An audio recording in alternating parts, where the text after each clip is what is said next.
Crew, I see you. Die hard. Trav. We gonna do this one the right way.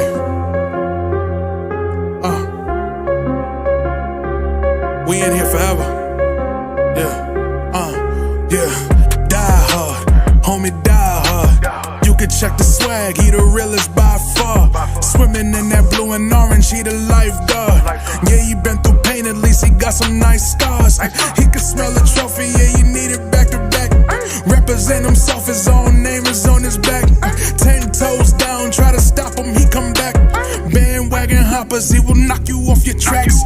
You ain't saying nothing, Nero been here from the start. He been working in the lab to take his team and make it art. See him going over film to help him build and make him smart. He will tell you how he feels because he's real and he got heart. He will never fade away, he will never change his face. Everybody picking faves, and he's feeling out of place. Cause he is for the team, and he always rep the squad. Like that Christmas movie, he gon' always die hard. City on my back. They ask me what's my name, and it's on my back. I'm just speaking facts. We got big dreams, we ain't looking back. We be really die hard, yeah, that's a fact. We be really die hard, ain't no going back. Make the whole crowd rise like a thermostat. Fourth quarter, I'm the killer that's gon' murder that.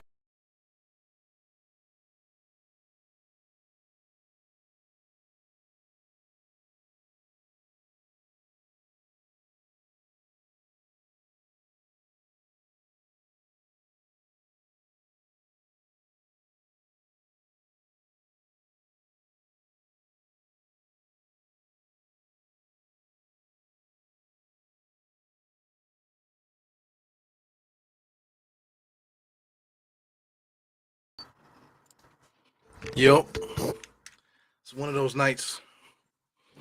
Sorry for the delay, guys. Boy, Ebru is here. Looks like the Knicks and the Nets are getting busy. 11-12. Knicks are up by 1. Yeah, I got the sunglasses on. You guys already know what time it is. Kid is tired like you would not believe. One thing I gotta say, right, is that you know that if you say garbage, right, that if you take out if you start with the B and then you put a T at the end, that is it would be the B word. Did you know that? So my son must watch the podcast, okay? Because he's over there teaching the his little brother how to spell the word bitch. You know what I'm saying? So I had to give him a little talking to because he's been acting up like a lot lately, man. So ay. Just playing around and stuff like that. But the kid lost his hat today again. Oh my god. It's always the middle one.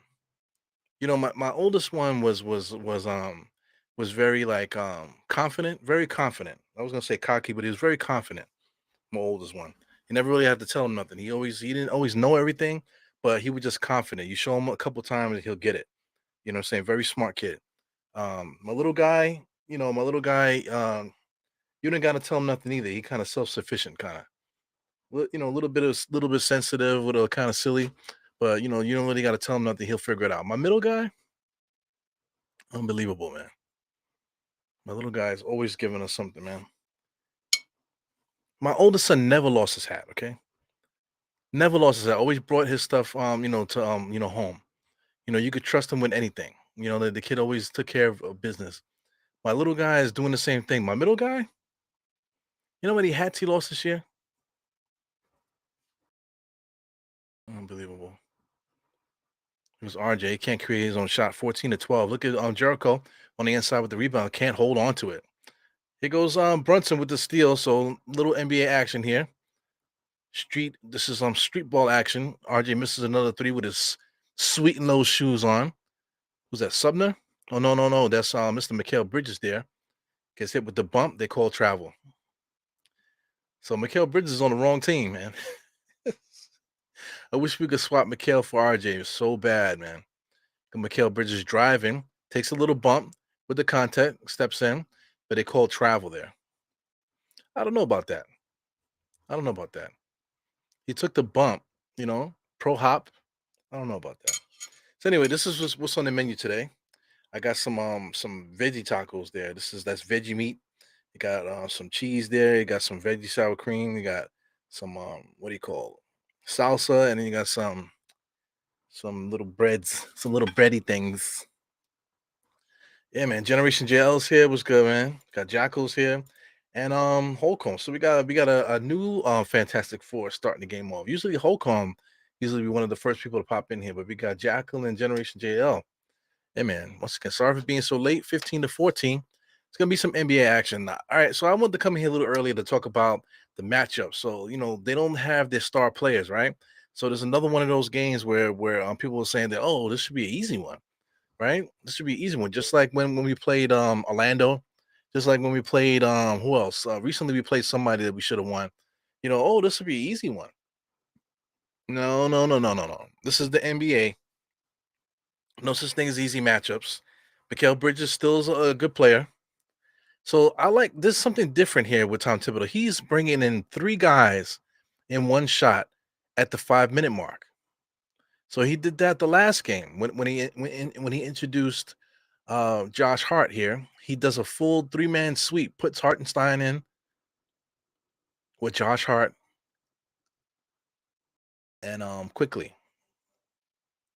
And he takes out some of the weak links. The weak links you want to talk about Jericho, you know, RJ, and who's the other wink link? Grimes, right? Is Grimes still in the game? Or he took Grimes out. So basically, all the wink links he took out, and they put like the super subs in there. So that's interesting. I kind of like it though. I kind of like it. So now I feel like our best lineup is in the game right now. Hart, Hart is already doing a good job of filling in lanes and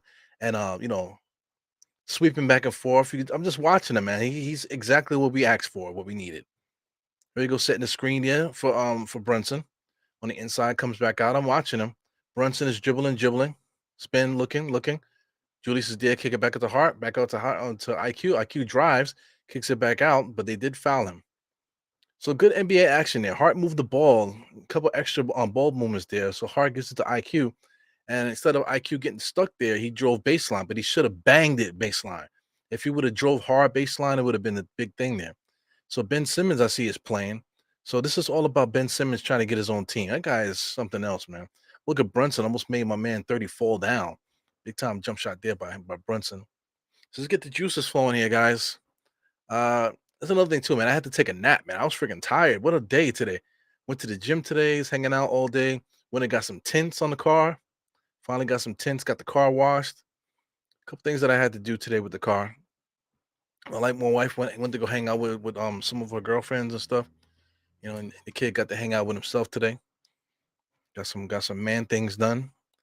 Like I said, the tints, man. It's been a while. I had that car since I had my car since I think not I think since 2015. Got it brand new 2015, and it was never my car. It's my wife's car, but I ended up getting my own car, so I got rid of my car, and and then because my wife doesn't drive her car, so now I'm driving her car. Her car is my car. So I done deleted all the chrome on the car. I done spray painted the freaking wheels black. You know what I'm saying? I tinted the brake lights, and now I got some regular tints on there, man. So now I got to fix some of the body damage they have on she has on the car, and I'm gonna have me a freaking fake BMW. I'm gonna have me a freaking fake BMW, man. I'm thinking about changing the exhaust and stuff like that. Try to get some extra power out the car. You know what I'm saying? So we'll see. We'll see. But by the summertime, maybe I'll think about that. Try to change the exhaust. So anyway, good NBA action right now. This is a very evenly matched squad here, believe it or not, guys. We got 23-22 with 2 minutes and change left. So I wanted to get some of these guys out of here. You know what's interesting about this whole thing too with the Nets is that that kid Cam Thomas had three straight 40-point games, man. Three straight 40-point games, and he's coming off the bench right now. Isn't that something how the NBA goes? It's just weird. They make a trade, and now there's this dude that scored four. This can be three straight 40 or something point games. He's coming off the bench for them. So anyway, they started Bridges. They started Dinwiddie. They started this dude on Finney. Finney Smith is a really good player, man. That's somebody that I wanted the Knicks to get. Nick Claxton and Cam Johnson. So Cam Johnson is another player on that team that I want. People say, "Oh, well, why would they trade Cam Johnson?" Blah blah blah. They traded him for Durant, though. You know what I'm saying? Cam Johnson is their starting power forward. He's somebody with a lot of potential as a starter. As a starter, like that's going to be looked to do more than just be a role player. Miles Bridges is ready to be a 20-point a game scorer, I think. Spencer Dinwiddie has always been a really good, solid point guard in the NBA. Finney is a good role player. He's a power forward kind of thing. Nick Claxton has also been a very good center this year, on par with Mitchell Robinson. I dare anybody argue me with that. Nick Claxton, very similar to Mitchell Robinson in the way that he plays. And then they got Sharp off the bench. They got Joe Harris. They got Ben Simmons coming off the bench, and Cam Thomas, who I don't know why he's not playing. It's weird. Is he hurt? Is he sick? I don't know the story with Cam Thomas, but it's a shame that what they keep doing to that kid. Three straight 40-point games. He goes to the bench, and now he's going to get a DNP. So I don't know the issues with what's going on with him right now. So far so good. With Julius is in his office today, 10 points. Brunson 5 points. Grimes had a three. Sims had two, and then now we got Hartenstein with two. Josh Harden quickly are in the game now too, man. So we got some good NBA action, man. I'm really anxious to get this game going, because I would like to be a closet Nets fan the way that I used to be back in the days. I know that sounds funny, but back in the days when the Nets had Kevin Edwards and Chris Mills, who else they had on there? They had Armand Gilliam. They had a bunch of players on the team. Sherman Douglas for a little while. They had quite a few players that used to play when they used to play on Channel 9. I used to watch those guys, but I wasn't like a fan, but I followed them because they were like basically a part of the New York thing here. They were in New Jersey, we're in New York. But now they're in Brooklyn. So I mean, of course, it's my hometown, Brooklyn. So I would like to follow them. I would like to have a little bit a twinkle for them, just like the Mets. I'm a Yankees fan, and the Mets. I don't really give a damn about the Mets, but if the Mets are doing good, I like to see what they're doing. And if they're doing well, I like to like quietly root for them. If they're winning, Knicks, of course, over everything. But just a crosstown guy that's in New York, and they're from Brooklyn, why not? So with this squad here, and now they brought it back down to ground zero. Now I would really love to see how this team grows now. What's going to be their next thing there? Because they already went the route of getting stars. They did it like 3 or 4 times already. They had Paul Pierce here, Kevin Garnett. They had that group. They had Joe Johnson here. They had D'Angelo Russell with Spencer Dinwiddie. They had that whole run. Then they had the three freaking MVP guys, and Harden and Kyrie and Durant, and also Ben Simmons, who's there now. So that they've had their run of the mill of all kind of stars. They've been able to do that, in their franchise, and it got them nowhere. So one thing they have never done is build from within and kept it. Because them building from within with Spencer Dinwiddie and D'Angelo Russell was excellent. Not Spencer Dinwiddie. He was part of that mix too, but Karis LeVert, who else? The other guy, Jared Allen, they end up being an all-star. So I mean they have the ability to draft well and stuff like that. So I want them to do it again, and I want them to stick with it this time. You know, Stop selling your soul just so you can be better than the Knicks. You know what I'm saying? That's what I really want for the Nets here. As the Knicks take the lead, 27-23, we got the ball. IQ fakes a three, two-man game with iHeart. iHeart needs to move. IQ looking, says a screen there again for IQ. Nothing happened between there. He goes iHeart on the inside, spin the wrong way. Nice cut to the basket by Josh Hart, because that's what he does. Good basketball player, man. Understood the timing to cut for Hartenstein, because that's what Hartenstein needs. Gave him a pass on the button, and then laid it up strong. Unbelievable, man. That's what we've been asking for. Good basketball. Brunson almost stripped Ben Simmons. Ben Simmons is a good passer. He gives it up to Joe Harris, and he knocks it down. So Joe Harris can shoot. You know what I'm saying? He fits the stigma of, oh, the white boy can shoot. Yeah, that's what he can do. If Joe Harris gonna do anything, he can shoot. Shout out to White Man Can't Jump. Why did they do White Man Can't Jump again? Sometimes you gotta leave stuff alone. White man can't jump as a period piece? Why would you bring that back? Because white man can't jump doesn't make sense in 2023. It's really stupid.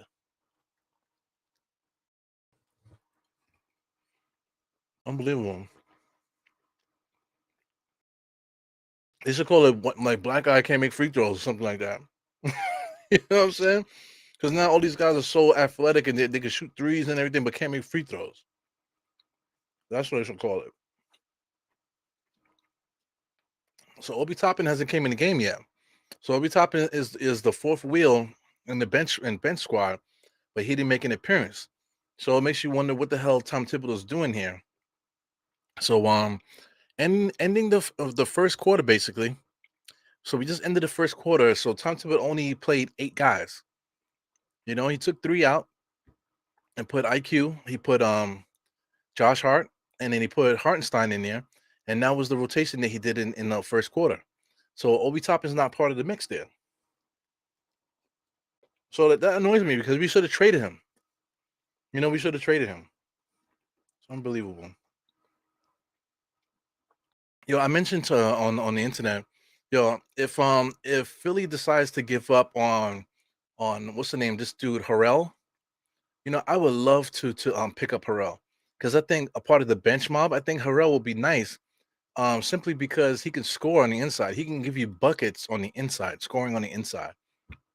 The way that the Knicks play, the Knicks need to be able to get guys in to come in the game to be able to put on the ball in the basket. You know what I'm saying? So shooting the three is nice. We got guys that could do that. Josh Hart could do that. You know, Grimes could do that. IQ could do that. You know, so we got guys that could shoot, but we need guys that could finish on the inside. You know, so getting you know, like Montrezl Harrell will be interesting. But I would like to have him playing the 4, not playing the 5. You know, we got iHeart already. So it'll be interesting to have him in the mix there. Once Mitchell Robinson gets healthy, Mitchell Robinson will still be the starting center, but Harrell will be the guy coming off the bench to back up on Julius Randle.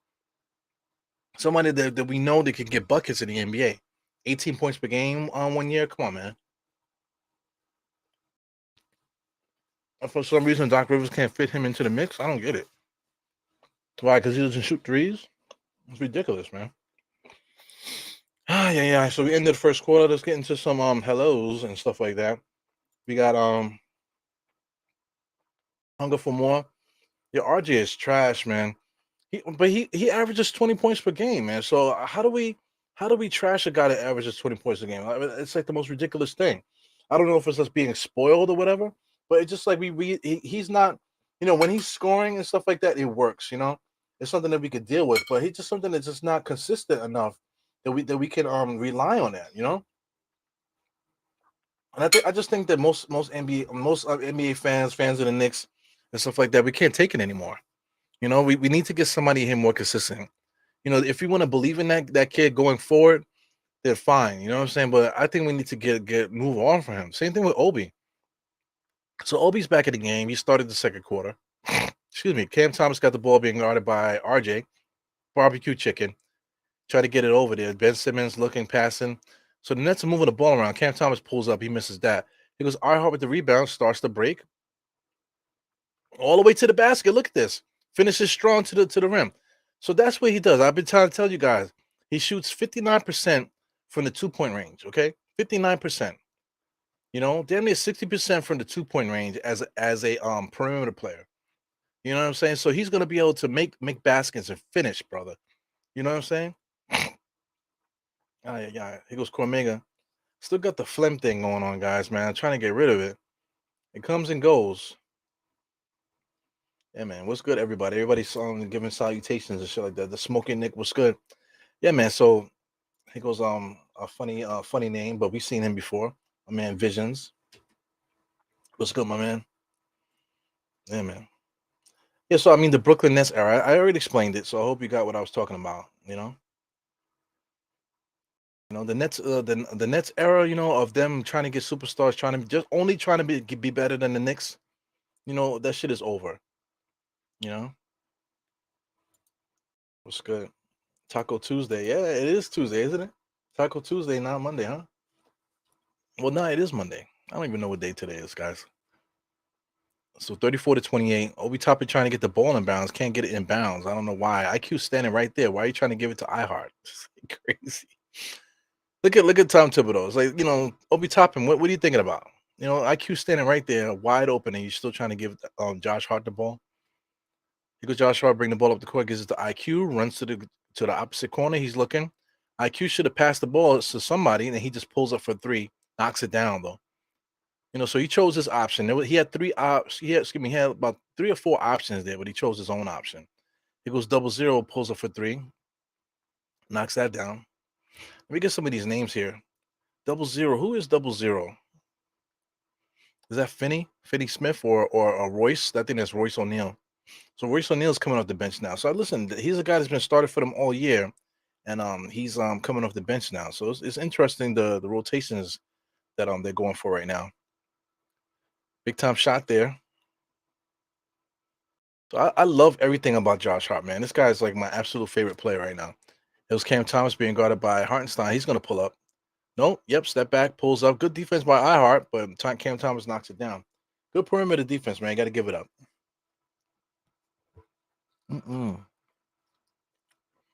iHeart calling out some offense. He doesn't take the pick from wow. He didn't take the pick from Josh Hart. Got the ball on the rim for iHeart to tap it in. Good NBA action. I don't know what's going on with iHeart, but right now he's definitely been making the Knicks better coming off the bench. I don't know what's going on with him. Like I said, I think he's been hurt most of the year, but now he's snappy. Very snappy. The Knicks are relying on him now to create offense. Now, when he gets the ball, they're starting to cut again. So I don't know what's going on with that. I don't know why it left us, but it's back now. iHeart wide open 3-point shot, and he knocks that down. It didn't hit no rim, just whacked that net, man. Josh Hart looking, calling around, speaking to his players. Ben Simmons there just collided with his own player. Jesus, Cam Thomas. Cam Thomas is their power forward. Kicks it out to, I think that's Royce O'Neal there, if I'm not mistaken. Pulls up for three and knocks that down. So the Brooklyn Nets are just shooting a 3-point contest right now. Royce O'Neal's a freaking bum, but he's good. IQ, turn around jump shot in the lane, no good. So listen, IQ has been calling his number a lot lately. It's been working, but he's got to move the ball. At this present time, he is the point guard out there, so he's got to move that ball. He goes cotton candy sweet and low. Can't fight through the screen. Ben Simmons annihilates him, and Cam Thomas drives in there, but he gets a chicken wing foul there by iHeart. Cam Thomas is good, man. Just messed up my shirt. Ay. Just wash this damn thing.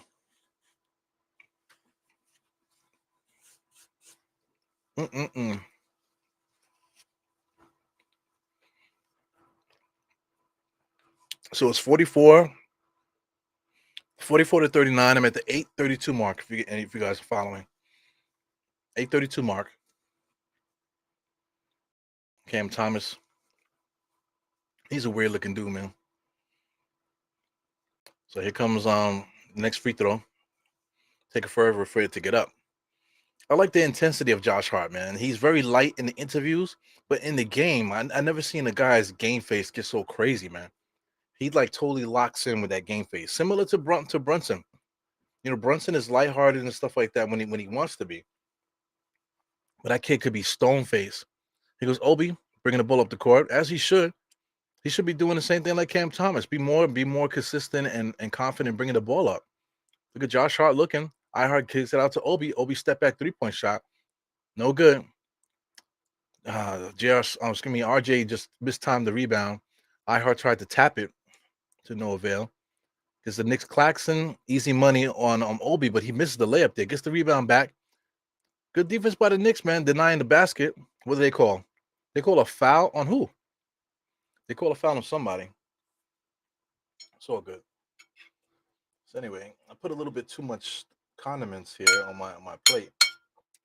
I don't have enough bread to match it, man. So I'm gonna have to like spoon some of the rest of the stuff. So they call a jump ball? I don't get it. I don't know what the refs are calling here. So this is an old crew here. Looks like I got one old guy, number 68. And then there's another old guy at the top of the key. I think the third person is it was a female. Okay, but I got two old geezers and a female today. The referees are doing too much right now. What's a jump ball? What is going on? Ball is up. Obi wins the tip, but the Nets get it back. So you got Spencer Dinwiddie, the freaking anti-Nick right there. Drives, takes the bump, side steps, shoots it over RJ, misses it. Claxton gets the rebound while IQ takes it away. Obi Toppin wanted the alley oop. That's all Obi Toppin wants. He just wants the alley oop. I freaking hate it, man. Josh Hart just launches a 3-point shot. Bad shot. So what did they call here? They called a loose ball foul. Oh, they called a technical. I don't know what's going on here. I mean, the refs need to get in control of this game. You know, the argument they were having there, trying to get the ball up for the tip, for the jump ball. It's ridiculous. And now you got some frustration out there. IQ's going to shoot a free throw right now. He knocks that down. So it's 45-40. Shout out to the Michelob Ultra people there on the court side thing. That's pretty cool, man. I don't know if anybody recognizes them, but I think 2 or 3 times somebody got the Michelob Ultra and I actually knew them. Isn't that some funny shit? It's a small world. Spencer Dimble driving on IQ, kick it out to Royce. Royce over to Cam. Cam is going to go all the way. Goes up underneath RJ, collects that foul. So Cam Thomas, I don't know why he's not starting. Cam Thomas absolutely should be starting. Like this kid is a legit scoring shooting guard, and as a if you're a Nets fan, I think you should be complaining about that. Because I mean, who did you start over him? They got Spencer Dinwiddie and Bridges, okay, Cam Thomas, Finney. You know what I'm saying? I guess you put Finney out there for the physical thing to go against Julius, I guess. Cam Thomas, maybe. You know what I'm saying? Not Cam Thomas. Cam Johnson. I don't know. I don't know how you bench a guy like that. It's unbelievable. Yeah. Free throws are happening right now. The referees are making a big deal about standing on the spots. These guys suck, man. Did you see that? The referees arguing with who's that? Royce O'Neal? Or arguing with Finney there about standing in the right spot at the free throw line. Come on, get out of here, man. So it's gonna be one of those nights. Brunson dribbling, being guarded by a power forward, for Christ's sake. Takes a screen by Jericho. Jericho gets a switch. Now he's being guarded by a center. So now this referee's a bitch. This referee number 771, he's calling the game a technical. So he got another technical. So is Dinwiddie out the game now? Did he get fouled? Did he get 2 technicals and he's out of here? So listen to me. This referee's a bitch. Because they were complaining just now about the jump ball. There was something going on there. Now they call a technical foul on the Nets, and then they were complaining about lining up on the line, and then now there's a technical foul out of nowhere. I guess it's from the head coach. The head coach got a technical foul. I mean, come on, man. Let's pay attention to these refs here. Refs want to be famous. Here goes Brunson. Corner dribbling to nowhere. No action happening. Josh gets it. He probably should have pulled up, and he made a nice little strong entry into the lane there. He misses it. Obi Top is running up the lane, trying to make sure he gets down for Royce O'Neal. I'm watching. Spencer Dinwiddie all the way on the inside. Good defense there by Jericho. And Josh Hart had to foul Nick Claxton. Obviously, would have dunked it there. So 45-42. A lot of the referees just entered the game, guys. They want to be famous today. This sucks. I hate playing games like that when the referees want to become famous, man. You know? Mm-mm-mm.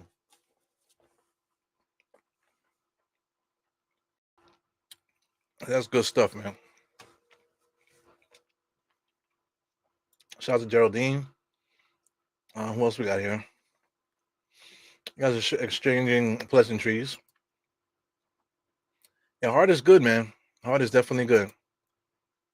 Obi needs to stop shooting, man. The whole damn team. Like, yeah, my thing is that alley oop play. He wants an alley oop every single time. Listen, everybody keeps saying that Obi Toppin, could jump. I don't think he could jump. I just think that he's athletic. He's athletic. He has long arms. His vertical leap, I don't think his vertical leap is all that. It's just that he's athletic. That he can get up there and put the ball in between his legs and dunk it. Okay, cool. He's fast and he doesn't get tired, but his head doesn't get up by the rim. You know what I'm saying? His head doesn't even get nowhere near the rim. But yeah, he's out there acting like he's I don't know, acting like he has a 45 50-inch vertical where he wants alley oop thrown to him every single time. How many times does Obi Toppin convert these alley oops that he's been begging for every freaking game? You know, every shot can't be an alley oop. You know what I'm saying?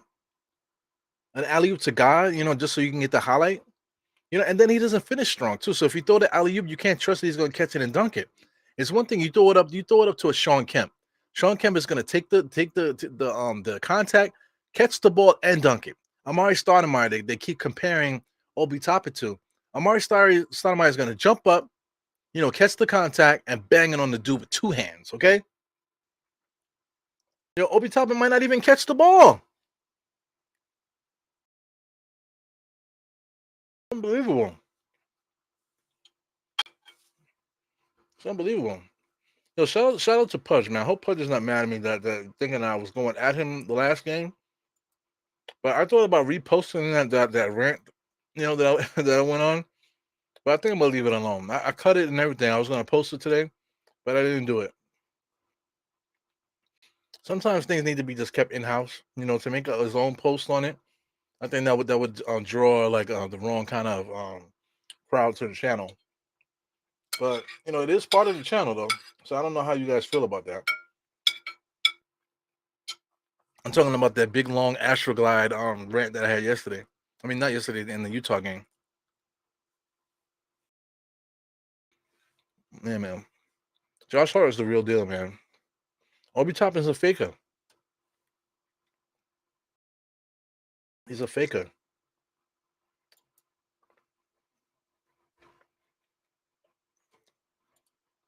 So Captain Mutombo, that's a dope name.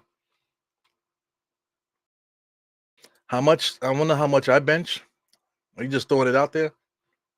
How much you bench? Captain Mutombo wants to know how much you bench. I don't know. I haven't benched in a while. My max bench is 255. I haven't really benched much more than that. So benching 255, getting the weight off the rack and hitting it myself. Every time I try to put anything more than that, my body always locks it out. But the last time I tried to do 255 had to been like a long time ago, since before COVID. I haven't been to a regular gym since before COVID. Yeah, man. So COVID happened what 2018, 2019. So at that time, I can get the 255 up, off the rack and everything. But I haven't done free weights. Excuse me, guys, since COVID. Since before COVID, when I was working out regularly. So I'm back to working out regularly now. So like I said, I haven't done free weights. I've been doing machines and stuff, trying to get my weight up. But on the machines, I try to get up to 200. I try to push the 200 if I feel it, 200 pounds off the machine. The machine is not the same as free weights though. So I just try to get to 200. I keep pushing it. I got up to 210. I want to say, but it doesn't really feel right. You get like more of a squeeze. You don't really get the push. When you have regular weight on there, like a bench. So it's more of a squeeze when you use the machines, man. So I've been working, trying to get that strength up. So the next phase, I'll start benching again. I want to say my max squat, man, was like four. Was it 405 for the four plates? Four plates and 2/4. So was that 455? 455 is my max one rep squat. 455. Deadlift is about the same. Deadlift I got the four up. No. Deadlift I got four plates up. I think four plates and maybe like 210s maybe. So like what 425? I think I might have got 425 on the deadlift. So those are my max numbers if anybody gives a fuck. But like I said, I haven't done those numbers since before COVID, man. So it's been a while now because it's like 2023. COVID started happening around 2019. COVID-19.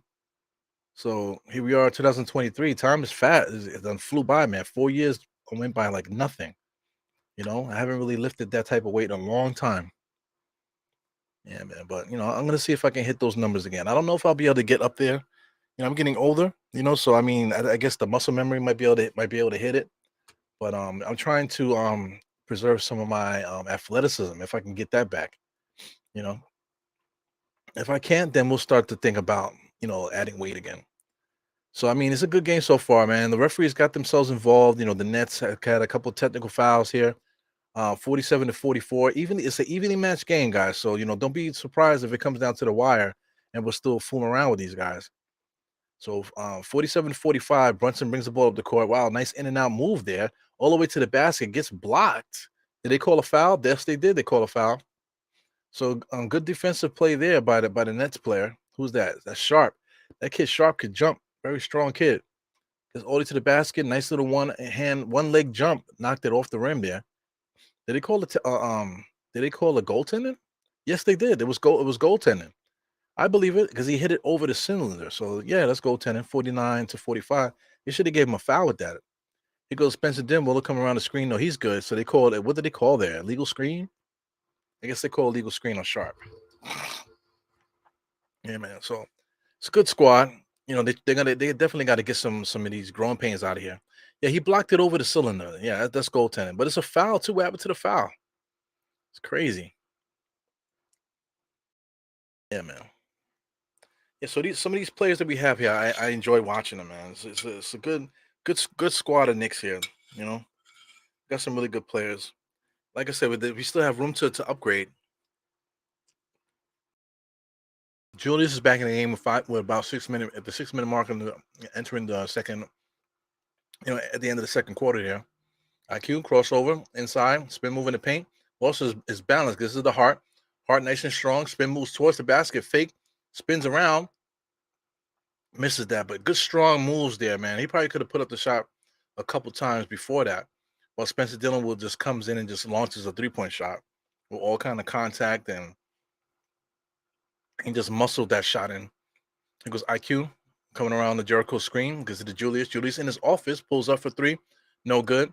So the Knicks shots are hitting the front of the rim right now, while the Brooklyn Nets are just muscling shots there. There goes another muscle 3-point shot that Spencer Dinwiddie just shot. That ball shot off the rim just now. Wow. Who's that? Cam Thomas? Cam Thomas all the way to the basket for that layup. So the Nets take the lead 50 to 49. Tom Thibodeau looks like he's going to call a timeout. I feel like Tom Thibodeau might have should have called a timeout a little earlier. But right on time there. The Nets take the lead, so the Knicks do need a timeout. So that's all good. Let me just scrape this together, man.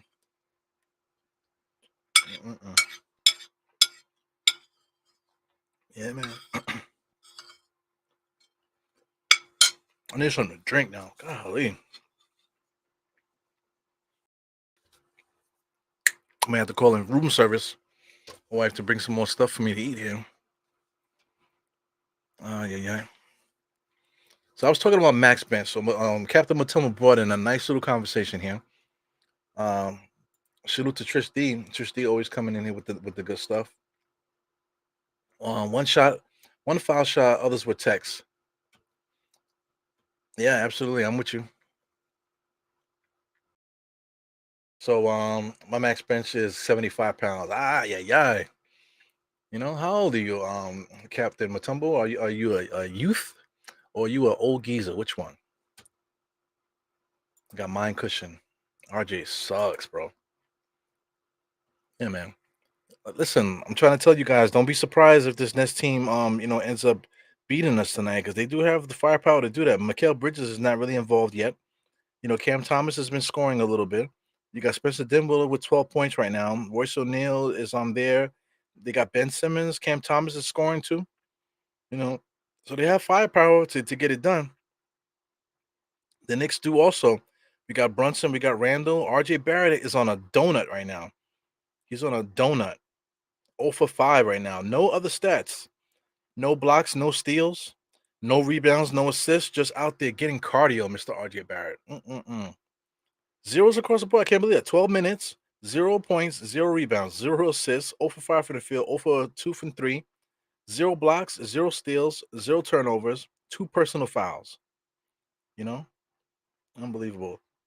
His plus or minus is -4. Sheesh, man, unbelievable. But that's your guy, though. Shout out to State. I gotta say something about State. For those that know State, State used to be on this channel a lot, but State wants to curse out people on Twitter, so that's where he's been right now. So me and State probably gonna do a show soon. We've been trying to get figure it out, but shout out to him because now he's saying that. Remember, he said he wouldn't trade RJ for God. He wouldn't trade him for his mother. He was saying shit like that all the time on this channel. You know what I'm saying? Now he's saying that. Now he's calling RJ. I forgot what he called RJ now. He's no, he called RJ. He disrespected RJ. I forgot who he's calling RJ now, but but he's basically gave up on RJ. Don't want RJ to play no more minutes now. Want to bench him and stuff now. So it's just crazy, man. That's my thing. It takes guys 4 or 5 years to figure out that this guy, what we've been saying this whole time, was true. Same thing with Frank Ntilikina and Kevin Knox. We've been saying the same thing about these guys for the entire time they were Knicks. Now look at them. Kevin Knox is now on his like what third or fourth team now. Frank Ntilikina is out the league. It's just crazy. You know, I've been trying to tell you guys the same thing about Mitchell Robinson. The guy can't make layups and stuff like that. And there's a lot of things going on with Mitchell Robinson that I just don't like. I just don't. But people still like holding on to it because they look at him and they see they see 90s Knicks. They think that Mitchell Robinson is 90s Knicks. He's not 90s Knicks.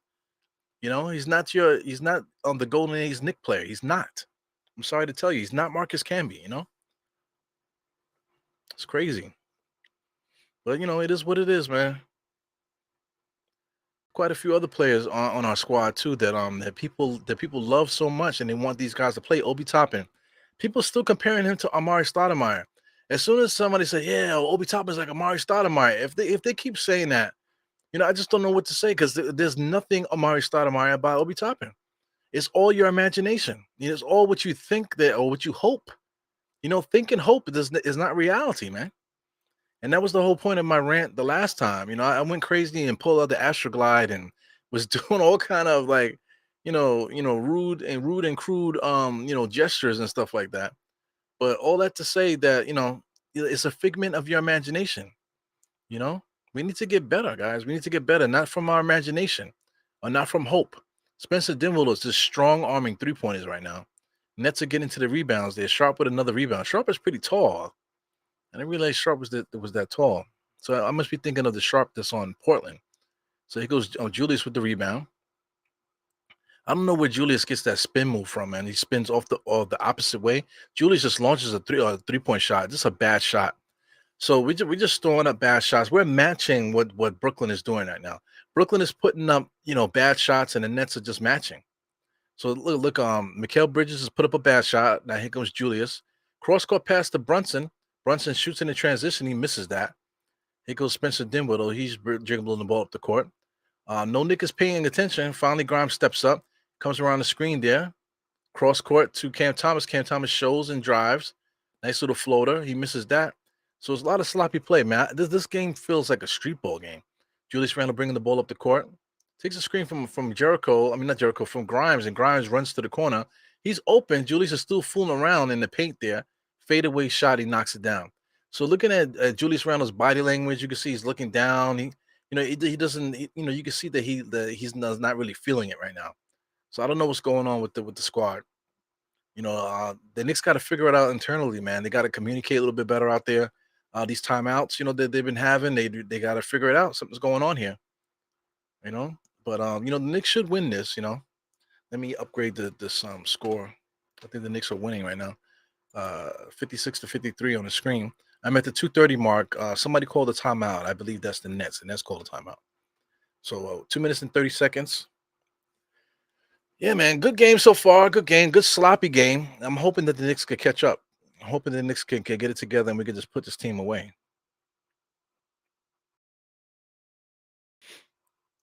All right. So what are you guys talking about? Talking about drinks? You need one? You had a very busy day? Yeah, I had a busy day too, man. Like a lot of sitting around though, but I got a couple things done. Like getting those tints is really nice, man. It makes the car look so sexy, man. I wish I would have been did that. Because a lot of times I'm sitting in the car and I just look like a pedophile. Usually when I'm posted up places throughout the day, I look like a pedophile, or I look like I'm stalking stalking a joint or something like that, or stalking somebody out there. So with the tints, it makes the car a little bit sexy. So now I look sexy in the car. So I must say that. So I wish I would have did that years ago. But like I said, it's not my car. It's really my wife's car. But my wife don't drive. And I gave up. I got rid of my car. So now this is my car. So I'm making it. Excuse me. I'm making it into the e room mobile, looking real sexy, man. The next thing I gotta do now. I gotta clean the headlights. The headlights are a little burnt out. So I got to see if I can restore the headlights. I might try to do that myself. If that works, then I'll just rock with that. You know, I'll just rock with that. And then after that, like I said, for the summertime, the thing I'll do with the summertime is there's some dents that I want to get rid of on the side of the car. Get rid of those dents, and then after that, I want to put some power on there because I got a 2015 Honda Accord, right? So the horsepower is 185, I believe. I would like to see if I can get the horsepower up to like 200, maybe. Increase the horsepower on the car and see if I can make a change there. Spencer Dinwiddie is driving, pushing. So the Knicks just had a possession there to nowhere. Spencer Dinwiddie's definitely got a thorn up his ass. He wants to beat the Knicks, so he's been strong arming 3-point shots, posting up a little extra harder there. The turnaround jump shot, he did it with such force. So you could tell that he got a bone up his ass. For the Knicks, he definitely wants to win this game. Him coming back to the Knicks as a net, this is like his team. So Brunson just strong on the three just now. I missed it. Here goes Cam Thomas, goes around the screen. He's playing very hard, man, compared to what he was playing in Dallas, man. Definitely playing way different. Who's that? Just swapped the 3-point shot. That's Bridges there. Mikal Bridges just launched the three. Yeah, very dangerous squad. They're up now 58-56. Knicks need to make better decisions right now. So they're bringing the ball up the court. Brunson on the top of the key there. Just give me on the top of the screen. Takes a screen by Julius. He stands there, moves away. So Brunson is calling for a Grimes screen. Doesn't get it. Doesn't really make any. Knicks are not making any space there. All that for Brunson just to pull up a foul line jump shot. He still knocks it down. That's what good players do. 58-58. 38 seconds left in this half. So wow, look at Spencer Dinwiddie. Just launches another three, man. I'm telling you, he got a bone up his ass. He wants to beat the Knicks bad. You could tell. I think he has like 25 points or something like that. I don't know exactly what he has, but we'll get into that. Brunson top of the key, 10-second differential on the shot clock there. 23 seconds on the clock, 11 seconds right now on the shot clock. Brunson is calling there. He's arguing with Julius. So Julius takes a screen there. Julius is frustrated with him. It gives Grimes a wide open 3-point shot, and he misses that. So Julius was arguing with Brunson just now. You can't argue with the point guard. The point guard is telling you to do something. You got to do it. Wow, look at Spencer Dinwiddie launches another 3-point shot. Yeah, man. So this is crazy. What a crazy game there. Spencer Dinwiddie looks like it looks like the dude on the big red thing there. I don't know if you guys know what that is. So anyway, this is halftime. Let me see if I can pull that up for you guys to know what I'm talking about. Big red. This might be a little bit too old school for you guys. Let's see. But for those that are the kids of the '80s, whatever, you might have had your grandfathers and stuff like that uh used to play numbers and stuff like that.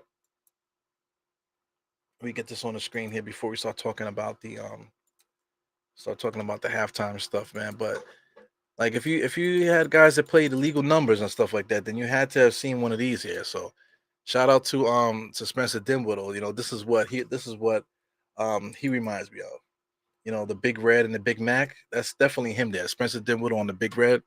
That's definitely Spencer Dinwiddie, man. Anyway, here we are at halftime, 58-61. I didn't get a chance to really fix the size there, so it doesn't really seem like a big deal. But anyway, we're at halftime. Let's talk about some halftime stuff, man. Let's slide down here. Let's get into the summary for each quarter. 32 in the first quarter to 26. Knicks were up. Second quarter is basically reversed, 35-26. So there goes the lead there. The Knicks are down 61-58 right now. It's a good basketball game. Like I said, the Spencer Dinwiddie show is here. He really does not want to lose against the Knicks. I get it. You know what I'm saying. But somebody got to lose. And I hope it's not the Knicks, man. Like I said, Spencer Dinwiddie is not afraid. So let's get into the game charts real quick. I missed like the first half of the first quarter. So let me get this back up to speed here. Minimize that. So anyway, the Nets shot chart is on the left hand side. Their shot chart for some reason on the right hand side they're making all their shots. The left hand side is a lot of X's, so that's weird.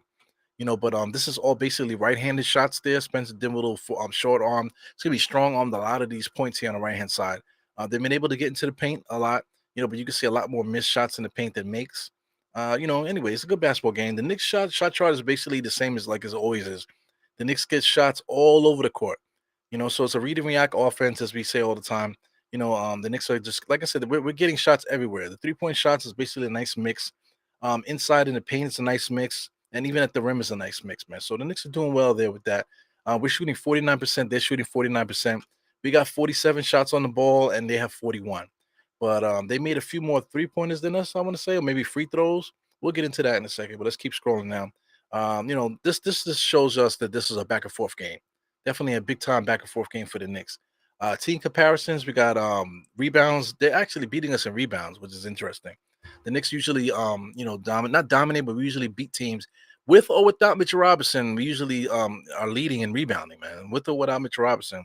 Right now, 27 to 22. I want to say they have a lot more offensive rebounds. We have to take a look at that.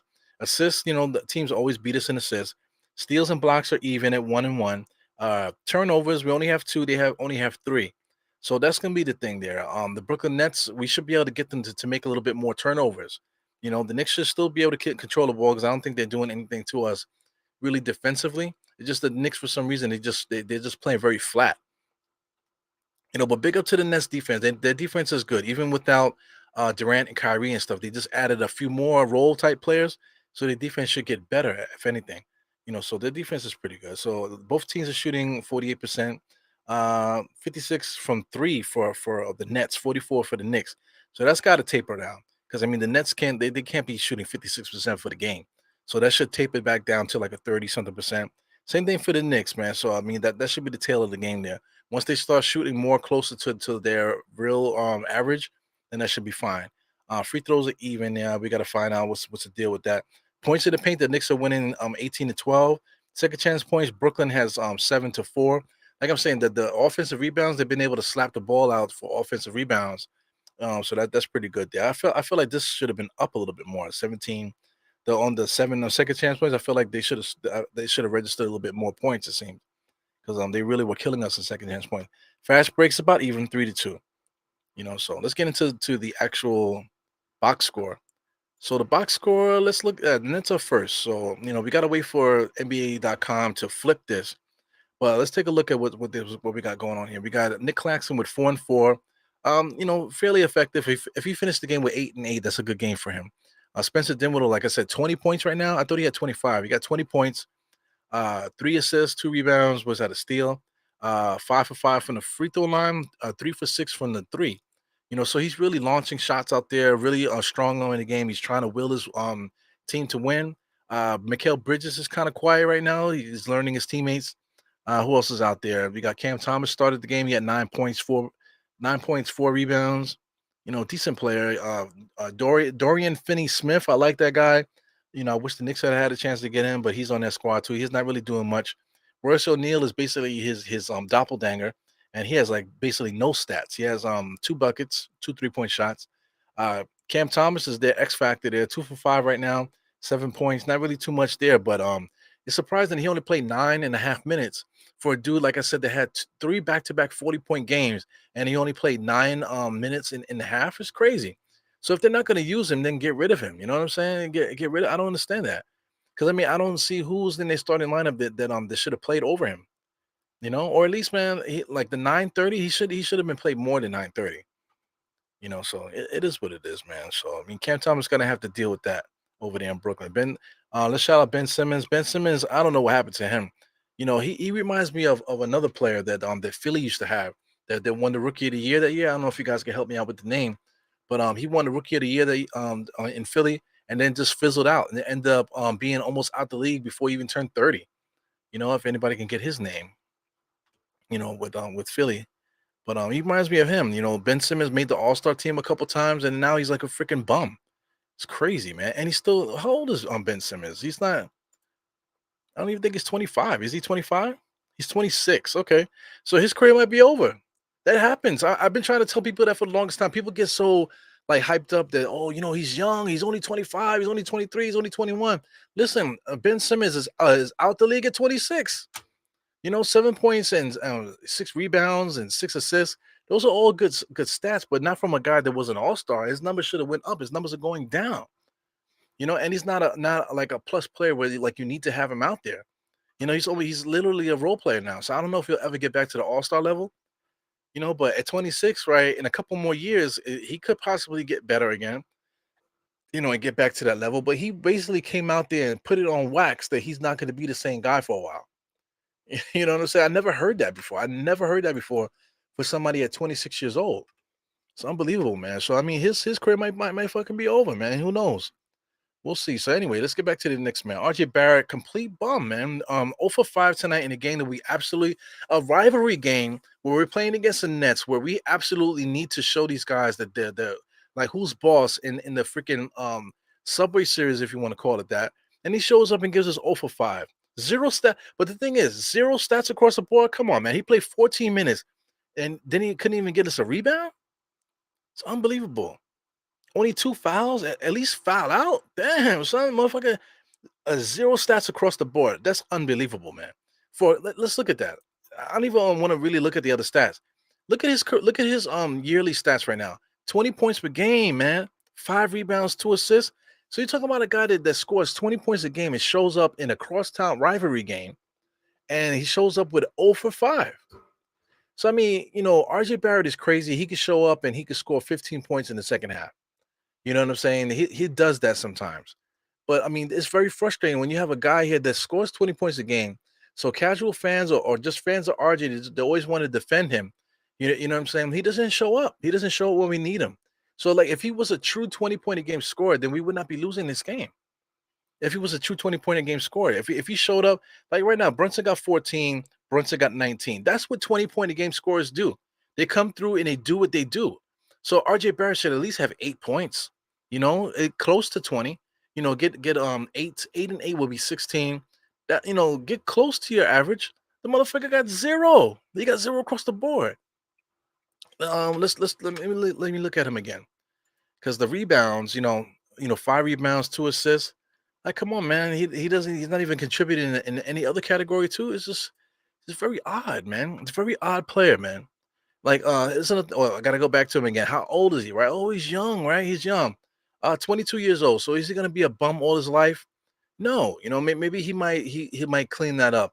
Or maybe he might not, because look at Ben Simmons.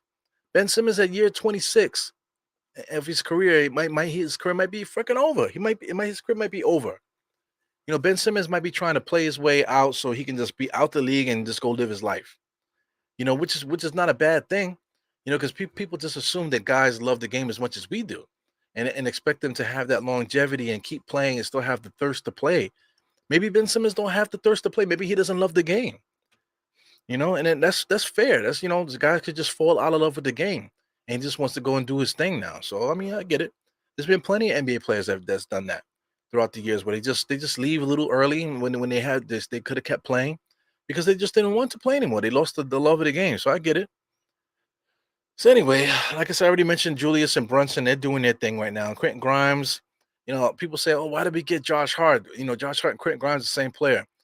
Just so happens that they both lined up together here. 12 minutes for Grimes, 14 minutes for Josh. Look at Josh Hart, man. 5 for 8 from the field, 62% from the field. Right now, 12 points. He has 1 rebound, 1 assist. Just attacking. Quentin Grimes on the offense, just standing there today, just standing there waiting for somebody to pass him the ball. Yeah, he does have 3 rebounds, no assists right now. He does have a steal. So I mean, so Grimes is still a good player, 1 for 4. But like, if he's not making his jump shot like that, then he's like sometimes he could be absolutely obsolete. The thing with Josh Hart is that even though his stats are not blowing you out the water tonight either, scoring wise it is, but just everything else not really blowing out the water. Josh Hart is still massively contributing to this game. in his aggressiveness and just being involved. Like Josh Hart touches the ball every single time he's out there. Quentin Grimes sometimes he disappears. You forget he's out there. So that's the key with that. Hartenstein is out there competing. Only played 9 minutes. His counterpart, Jericho Sims played 14 minutes. So I don't understand what's going on there with that with Tom Thibodeau. Tom Thibodeau played Jericho 14 minutes, and I don't see the contribution. He had 3 rebounds in 14 minutes, 2 points. Okay, Hartenstein had 9 minutes, didn't really contribute either. But somebody like iHeart that you trust him to make passes in the offense and making finding cutters and that type of thing, and you reward him with 9 minutes.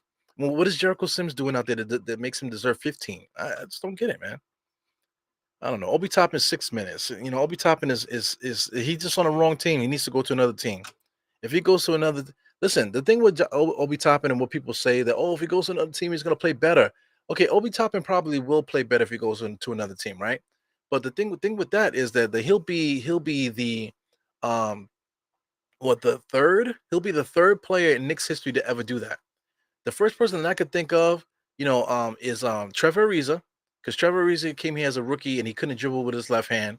Ended up becoming an NBA champion with the Lakers. Playing significant minutes, getting major contracts and scoring double figures and that type of thing. Being a decent NBA player. Winner. He won championship with the Lakers. So he's the only one outside of Rod Strickland. Rod Strickland's another one. Rod Strickland was here as a rookie. We didn't give him a shot. We traded him in his rookie year. Did we trade him in his rookie year? We traded Ross Strickland in his rookie year for Maurice Cheeks. Never gave him a shot, and Ross Strickland went on to be one of the best point guards ever in the NBA. One of the most rememberable point guards, respected point guards in league history.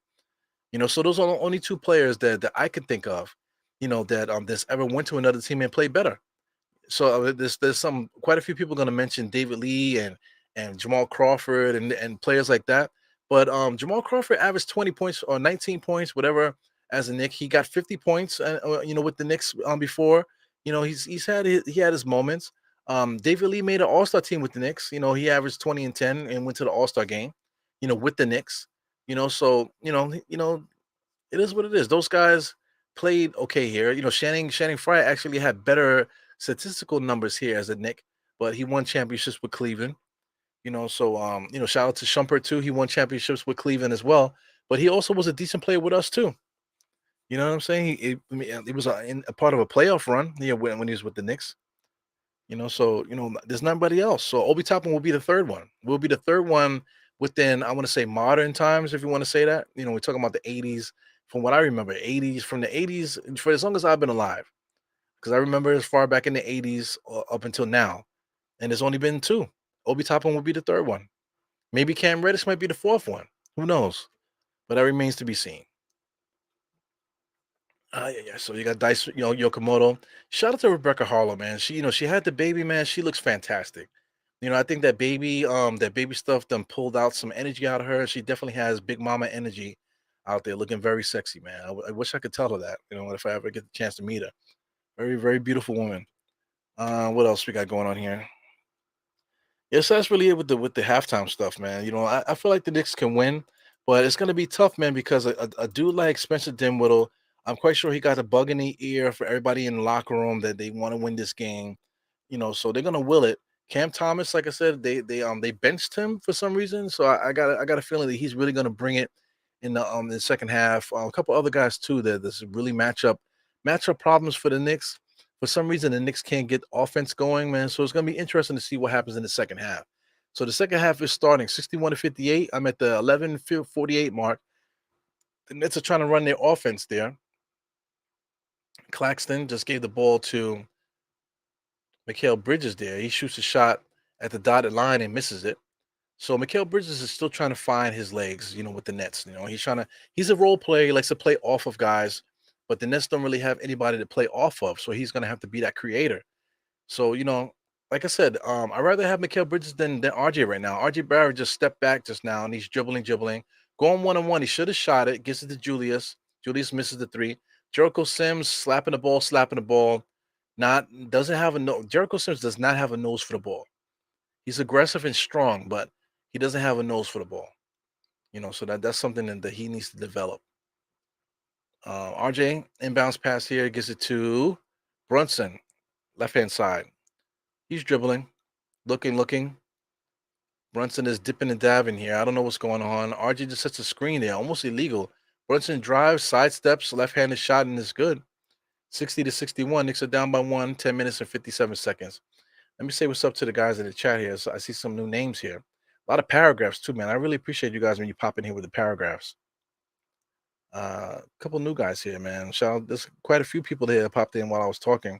So the last so Gerald Medine MacGyver's comment's been up there for a while. It's been up there since the since about 8:30 or so. So right now we are closer to 8:50, 8:55 or something like that. Grimes pulls up for three off a pass from Brunson. He knocks that down. So the Knicks tied it up 63 to 63. Like I said, let me catch up with some of these guys here. We got Damani Music here. 50 was good. Hunger for more. Dolan should still fire management for not training RJ. Yeah, man. But I mean that's water under the bridge. Spilled, spilled milk and stuff. RG just drove there. A lot of pump fakes. Shot should have been up. He still knocks it down though. But confidence there. So Tom, RJ might get that 15. Like I said, he can get 15 and a half. So definitely there. Sleazy. That's me, man. I like that. People call me all kind of E's. Easy E is one of them. You know, but Sleazy E, god damn, I like that. So it's back and forth. Like I said, this game has a big street ball kind of vibe to it. A lot of sloppy play, a lot of guys forcing shots and making them. Just now, the Knicks got a couple hard buckets, and we're up 67 to 63 right now. While I'm trying to get these comments out. Shout out to Dylan Music, man. Dylan Music got a very good sense of humor, man. Very, I'll be out there in DC, man. So I look forward to hanging out with you again. Definitely got to get some more pictures this time, man. I got to try to figure that out. Excuse me. You go Julius dribbling. Going one-on-one here. It's too much. He gets all the way to the paint, kicks it out to Brunson for three. Brunson looked like he wasn't even ready for it. He still makes it. That's why Brunson is looking at his hand, because he wasn't even ready for the pass. He caught it down by his crotch area and then just launches it and he makes it. So it's crazy. I feel like somebody needs to ask him about this. I have an idea. And I know that's the dirty Sanchez stuff, and I'm saying that's definitely what that's about. But I want to hear him explain that to the media. Him just smelling his hand like that. Ooh, that's some nasty stuff there, boy. Yeah, man. We got Ain't a Girl here. Who's this? Jaden Horton was good. So we just finished the half, man. So now we in the third quarter. So to pay attention to the screen there, you can see it on the left hand side. Third quarter, we got I think this is wrong. Knicks do have the lead now, though. After that 3-point shot by Brunson. So that was the correct score, 70 to 63. So that is correct there. You can see some other scores up top. You got Atlanta and Charlotte. Charlotte's beating them 17 with about 10 minutes left. We got Cleveland up on San Antonio with 9 minutes left. I don't know what the score there is on Utah and Indiana, but you can see some of the scores there on the top. Joseph J. This is one of the first new guys I've seen here. Joseph J. The J stands for Jordan, huh? That's pretty cool. This offense is inferior to the Nets offense. The Nets are too small on D to compensate for it. Salute to Knicks fan. Yeah, I get you. I don't know about inferior, of offense. It's just that everybody knows what the Knicks are gonna do. That's what it is. There's a lot of holding of the ball because we don't have a lot of offensive players that could create, which is weird because we got 3 20-point game scorers. So we shouldn't be lacking in offense. It's crazy. It doesn't make any sense. We have I'm gonna say it again. We got 3 20-point a game scorers. We're talking about Brunson needs to make the All-Star team, but RJ got 20 points per game too. You know what I'm saying? So we should not be lacking in points. But RJ can't create, which is weird. He can shoot. He scores 20 points a game, but can't create. It's weird. It's just very weird. It's poorly balanced, So Jalen Horton, he's talking about Marcus Fultz. Now, the player that I was talking about was on Philly too, because Fultz was on Philly, but it was before Fultz though. It was before Fultz. I don't know if anybody pulled him up here while I'm looking. It was before Fultz. He had Carter. Some it was something Carter. I don't know. Let me look up rookie. It was the rookie of the year that year. So let me look it up. Got to Google it on the phone here. Rookie of the year, Philadelphia 76ers. But it's got to be one of the first names that comes up. Come on. There you go. Michael Carter Williams. Thank you, Google. All right, enough. Michael Carter Williams is the guy I was thinking about. So Michael Carter Williams, and comparing to Ben Simmons, Michael Carter Williams won the Rookie of the Year for Christ's sake. I didn't look up his stats, but I guess we could do that. So I mean, Michael, I don't want the Knicks to lose the lead while I'm not paying attention. Michael Carter. So Michael Carter Williams, 70 to 63 there. Still nobody scored yet. 8 minutes and 44 seconds. Also, they did score. So it's 70 to 65. Looking to see what's happening here. You got to do basketball reference. So I'm gonna throw something at you too, man. This guy, Michael Carter Williams, that we're talking about him, he's only 31. He should still be in the league. He should still be a decent player. But like I'm saying, he won that Rookie of the Year. He had 16 points, 6 rebounds, 6 assists. He basically did the same thing his first couple years. So I mean, he basically stopped being that player once he got to the Milwaukee Bucks at the age of 24. So by the age of 24, he was back to being a nobody, basically a bench player. A guy that just a run of the mill, constantly getting traded, sitting in the back of the bench kind of player. Last team he played for was Orlando, and he was out the league at 29. Crazy. Out the league at 29. He's 31 years old. He hasn't played in the NBA in 3 years. With 29, 30, 31, 2 years. He hasn't been in the NBA in 2 years. That's amazing to me. Somebody that was Rookie of the Year, man. Like I said, his first, let me get this together here. His first couple years, guys, his first, what is this? From 2014 to 2016, he averaged 14 points, 6 assists, and 5 rebounds. The next few years, let me get this. The next few years, to end his career, he averaged 6 points, 2 assists, and 3 rebounds. It's crazy. So it's not easy. It's not easy being consistent in the NBA, man. You know, 72 to 66. So the Knicks allowed them to catch up a little bit, but the Knicks did score again too. So 72 to 66 with 8 minutes in the third quarter. Like I said, this is definitely a street ball style of game here. I definitely got to catch up with you guys. Yeah, I really think the thing with Ben Simmons is that he doesn't love the game. RJ fakes it, dribbles behind the back, too many dribbles there, draws the contact, gets the ball slapped out of his hands because he shouldn't have tried to get the contact. He was open already. Look at Nick Claxton, runs up the court, able to get a nice little layup there. I wish Mitchell Robinson could do something like that. Mitchell Robinson can't make layups, guys. People always want to argue with me about that. Cam Thomas just slapped the ball out of his hands. Look at Nick Claxton bringing the ball up the court there, sidestepping on Randall, and finishes with a nice layup. You know. So I mean, this is good. So I mean, if Mikal Bridges can't show his worth that he was doing in Phoenix with Brooklyn, then they might be inclined to make the deal with the Knicks. They make similar money to each other. I think Mikal Bridges actually makes more than RJ. So the upside for RJ is a little bit higher, I guess, right? Because he is a 20 point a game scorer. But fitting the fit, he fits way better. Shout out to Josh Hart. Josh Hart could be our starter at the 2 next year. And then if Mikal Bridges comes in at the 3 with Brunson and Julius, that's a nice squad there, guys. That's a really good squad. Try to get somebody else in there off the bench. Like you already got IQ. And get somebody else in there in the mix there. Grimes. We have Grimes.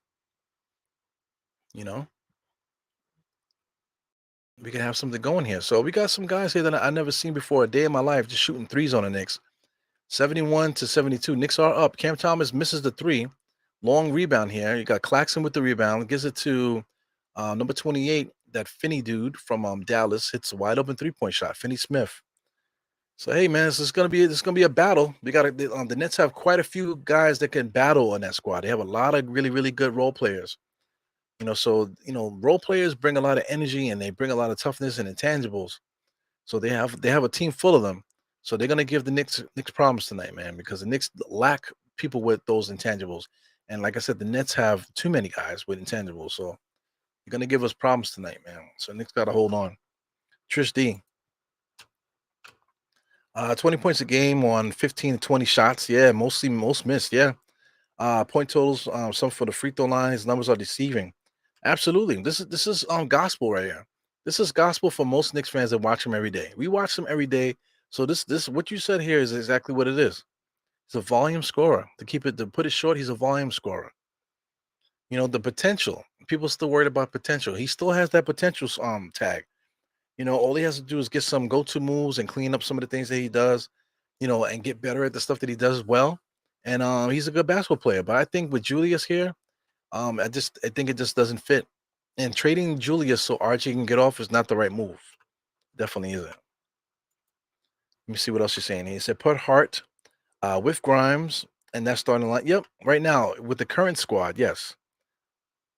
Yeah, and then like make RJ go with the second unit. Me and Josh, shout out to Uncle Fulio, Josh from MBK. Shout out to him because we've been saying that for the longest time that we need to bench RJ, and people get so bent out of shape. And I mentioned State as well too, because State was like he wouldn't trade RJ for God. Now he's talking about benching RJ too. So I mean, RJ off the bench will be what the doctor ordered because RJ is really a tweener between power forward and small forward. Some people seem to think that he still can play shooting guard. He can't, man, because he can't guard the shooting guard anymore for some reason. Like, how does that happen? How does a young player get worse playing against young people? And he's only 22, right? Come on, man. I don't get what's going on with that. So RJ coming off the bench, he still can get his points and stuff like that. But I like him. I like him backing up RJ. I mean, I like RJ backing up Julius, and I like him backing up whoever we have starting at the small forward. I like that. I really like that. And I think that it would balance the squad out so much better. So there's a lot of stars out there. I'm looking, man. They're showing some of them, you know, but I still see a lot of guys on the side there that are really good. Hendrik Lundqvist is out there. Wow. So the stars out there tonight to watch this Brooklyn Nets and Knicks game here. Man, it sure took a long time to get this game back going here. 7-5, 72 to 71. RJ's dribbling up the court there, being guarded by Cam Thomas. No, Cam Johnson, excuse me. Brunson being guarded by Mikhail. So Josh did say that they were going to try to put Mikhail on Brunson to slow him down. It's not working today though. Brunson could score on anybody. Flea flicker pass there from Brunson. He threw that ball so hard, and Brunson was able to catch it. So Brunson gets all the way to the basket, and now he's giving Jericho some coaching there. Jericho Sims, he needs to be talked to. Like I feel like almost every play, he pulls up, good box out by Jericho, but I don't know what Brunson had to have a little heart to heart with him just now. So I feel like they do that to him like several times a game. Somebody's always constantly talking to Jericho Sims, to get his confidence up, or whatever. That's good leadership. But I mean, if Jericho Sims needs to be talked to every other play, then what is he bringing to you right now? Tom Thibodeau seems to think a lot because Jericho Sims is getting a lot of minutes and not getting the production to match it. Who's this? Spencer Dinwiddie is really fighting for his life out there, looking like Shona from freaking Last Dragon. Julius Randle gets the shot, gets the ball in the corner. He's looking. Nobody's moving. He's driving. Spin move. Fake, fake, fake. Being guarded by two players there. Cross court pass to Grimes. Just bad, man. Bad decisions there by Brunson. Excuse me, by Julius. Jammed it there in the corner. So let's take a look at my man here. It's uh Langton Griffiths. Hope I didn't mess up your name. I'm quite sure I did, man. I'm gonna get into this in a second. The Spencer Dinwiddie coming around the screen there is dribbling with a full head of steam. Gives it to Finney Smith. Finney Smith back to Dinwiddie. Sets a screen there, and he's launching them shots, man. He missed it. Wow. RJ Barrett fell asleep there. Mikal Bridges was able to get the shot off there. Was able to get the rebound. And then nice creation in the paint there. Throws it up. So you can see that RJ is a little bit bigger than Mikal Bridges. Mikal Bridges definitely has the wingspan. You can see that he's definitely pressing. You can see he's not comfortable. Mikal Bridges trying to get used to his new team, new teammates, and stuff like that. But he's still a good player. We know what he can do. So my man Griffin's here. He says, remember the point guard who controls the game. He has to get the other in the flow of the game, not just look for his shot. Well, yeah, I agree with this, but the situation with Brunson is a different situation because we don't have a lot of guys that want to shoot the ball. So we want Brunson to stop shooting so we can get Grimes a shot, or we want Brunson to stop shooting so we can get RJ a shot. The thing is, RJ doesn't make shots. You know what I'm saying? He doesn't make shots consistently. We've been saying that. Trish D just pointed it out that he's a volume scorer. So you can't have your point guard looking to get guys shots if guys can't make shots. If guys don't want to shoot it. You know what I'm saying? Quentin Grimes doesn't want if Brunson was to find Grimes open, which he does often, a lot of times Grimes messes up the play or he looks to give it back to you. Who's he gonna pass it to? Jericho? Good cut there by Grimes, but Grimes immediately let it go and gave it to Jericho, you know? So here goes Julius, man. Julius is going one on one, just pulls up, man, for the three, no good. Man, this is like a very nasty game. Street ball style game. It's not very fluid, but I mean, it's a hectic competing game here. Finney Smith there, pumped there, is being guarded by Jericho. Gives it over to McHale, back to Finney. Finney pulls up, strong on three, knocks that down, man. Wow. I'm telling you, street ball style game. This guy, Finney Smith, is a good basketball player, man. I really like him. I'm telling you, there's quite a few players on this net squad that I really, really like. You know? There's a team full of role players right now, like I said. Here goes Brunson. So who should Brunson pass to right now? He gives it to Grimes. Grimes just drove just now, but he didn't want to score. He was trying to pass it. At the last second, he got the ball. He threw the ball back at the rim, but he's not looking to score. So I mean, Brunson did give him the ball. Brunson gave the ball to Grimes in the right spot, but Grimes doesn't want to score. He doesn't want to. You know. So we're gonna get some free throws right now. This seems to be in sync there. Brooklyn is up 76 to 74. Grimes hits the first free throw, so he has a chance to tie it up now. Yeah, the point guard's supposed to get everybody involved, but Brunson is getting people involved. Brunson is still getting 6 assists per game. Like I said, that is a prime example right on cue. The Knicks, Brunson gave the ball to Grimes. Grimes drove it all the way looking to pass it. He wasn't looking to score. And then the play before that, he got the ball and he drove and he immediately tapped it to Jericho. And when he had the opportunity to score, he doesn't want to. He doesn't want to score. So the issue is the Knicks have to upgrade the talent base, or the talent base has to upgrade themselves. Shout out to Grimes there. Cam Thomas pulls up, gets to the foul line, misses it. Julius gets the rebound, gets the IQ. IQ got the ball, he's looking, passes to Julius. Julius fakes a three. He probably should have shot there. Gets all the way to the basket, lays it up with the right hand. Good decision there. I like that. Good decision. Yeah, man. So I know it's frustrating with Brunson, man. But if Brunson didn't get his, we would be losing a lot of games. You know. So I'll let you guys have that argument. As I see you guys are talking about that right now. So Tristy's looking ahead. She's looking at the other teams here, Miami and Denver.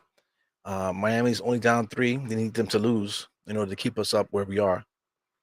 So I think Miami, they're in flux right now. They're their team that needs to blow it up too. We'll see what they do at the draft. It goes Julius. Julius driving 1-on-1 there. They have to foul him there. So Finney Smith, good role player, good defender there. Fouls Julius to get him at the line. Good defense by Julius on a prior play. Good that iHeart was able to tap it to Brunson as well. Got King Ribby. Shout out to King Ribby. Yep. I think you're talking about Ben Simmons, right? Ben Simmons was rookie of the year that year. Yeah, man. Let me see if I can catch up to these comments. So this is Joseph J. He says the Knicks are too small and RJ is too slow. Yeah, no amount of practice is going to change that. Yeah, I agree with that. So that's why I'm into trading RJ right now. Right now, it would help the Knicks if RJ came off the bench just for you know just to make things a little bit more smoother out there. But you're right, the Knicks are too small. Josh Hart out there, he's like 6'4", 6'5". If you're gonna start Grimes with them, we're very small there because we got Brunson there. Very small. Not enough talent either. So that's something we got to play around with. But the Knicks are still good though. Our record is true. We're not playing above our record. Our record is where we're supposed to be. We're not overachieving. I want to say maybe that first year with Tom Thibodeau, we might have overachieved a lot that year. But this year I think we are where we are. I think we are where we're supposed to be. So with that being said, we have a lot of opportunity to get better, man. So we just have to just bear with this squad this year and just look forward to that draft night because draft night is gonna be a big year. It's gonna be a big moment in this Knicks history, man. We definitely have to get better. We have to get more talent on this roster on day one, draft night, man. Day one of the offseason. Like I said, big time street ball feel here. Got O'Neal driving to Sharp there to tip it in. 80 to 80. Brunson just walks the ball up the court. 16 seconds on the shot clock. Comes across the screen, being guarded by two players, and takes the bump and gets blocked, but he gets the foul. So that's what Brunson does, man. Brunson knows how to get to the line. He knows how to get scores. He knows how to stop the clock when it needs to be. Knows how to lure guys into fouls there. He lured Mikal Bridges into that foul. They didn't call it a shooting foul on the floor. Ihart gets it, looking for a cut, gives it to Julius. Julius fakes and dribbles, sidestep 3-point shot. That's probably good. Nope, off the front of the rim. Definitely a street ball style game, man. Very ugly. Cam Thomas dribbles all the way inside, being guarded by three people. Brunson with a heads up defensive play, slapped the ball out of bounds. IQ gets it though. IQ's coming up the court, dribbling to nowhere, past the ball, fam. He goes, Ihart comes around the screen there, not misses it. Damn. So definitely a street ball style game, guy. Guys are not paying attention. So I'm getting a little bit of lagging here. Let me get rid of this. Start it back up. Come on, come on. So we got 153. Brunson. They're showing highlights right now. So we try to catch this up. We got Clint Meredith. RG needs to drop a few pounds. He seems stiff. Yeah, drop a few pounds. There's a lot of things that I think might need to happen. I think they wanted him to be a small force, and they might have asked him to put on some weight. So they might be too heavy. But I know from experience, I'm dealing with it now, is that when you keep playing with your weight up and down, up and down, up and down, it causes stress to your legs and it causes stress to your nervous system too. So I think that's the reason why he might look like a poor defender right now, because I think his nervous system is under stress right now. So like I said, I know that from experience. 'Cause like I said, I'm literally dealing with it right now, trying to get my nervous system to snap back to be able to get me try to get my athleticism back. But right now, I'm extremely slow. But I'm working on it. Like I said, I got a plan. I'm really working on it. I'm like I said, I'm eating like a savage right now because I'm really focused on trying to get my strength up and get my muscles up. So once I get that base of strength, which I'm getting everything that I need out of that. Then I'll start to play around with the cardio, play around with the stretching, and things of that nature, moving around, that type of stuff. We'll start playing around with that. So there we go. Knicks don't have no offense, right? So Brunson is doing a little swim dribble back and forth, and he pulls up and hits the three. So if he wasn't doing that, we would be dead, guys. So we gotta do what we gotta do. Like a team like the Nets, right? With all the talent they have, they actually could probably use Ben Simmons to be that point guard because he's looking to pass.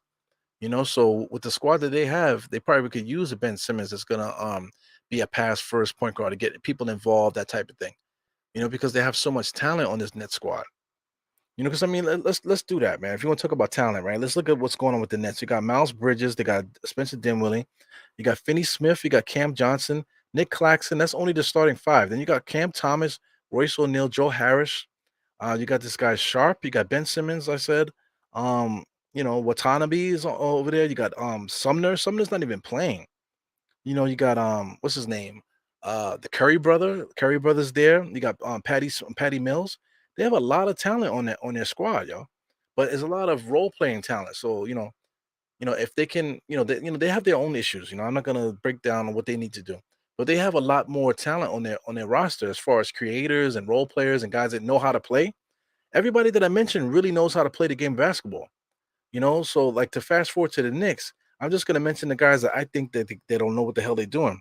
A lot of times Randall doesn't look like he knows what he's doing. Jericho Sims absolutely his IQ is low. RJ Barrett's IQ, sometimes he can get it going, but like a game like today, let's update his stats. He got 4 points, one rebound. 4 points, 1 rebound, nothing else. Got a turnover, 2 more fouls. So RJ Barrett's IQ is extremely low, you know? While iHeart got a big time slash on his arm there. I don't know what they're doing, what they're trying to do to close it up, but I mean, he has a big slash on his arm there.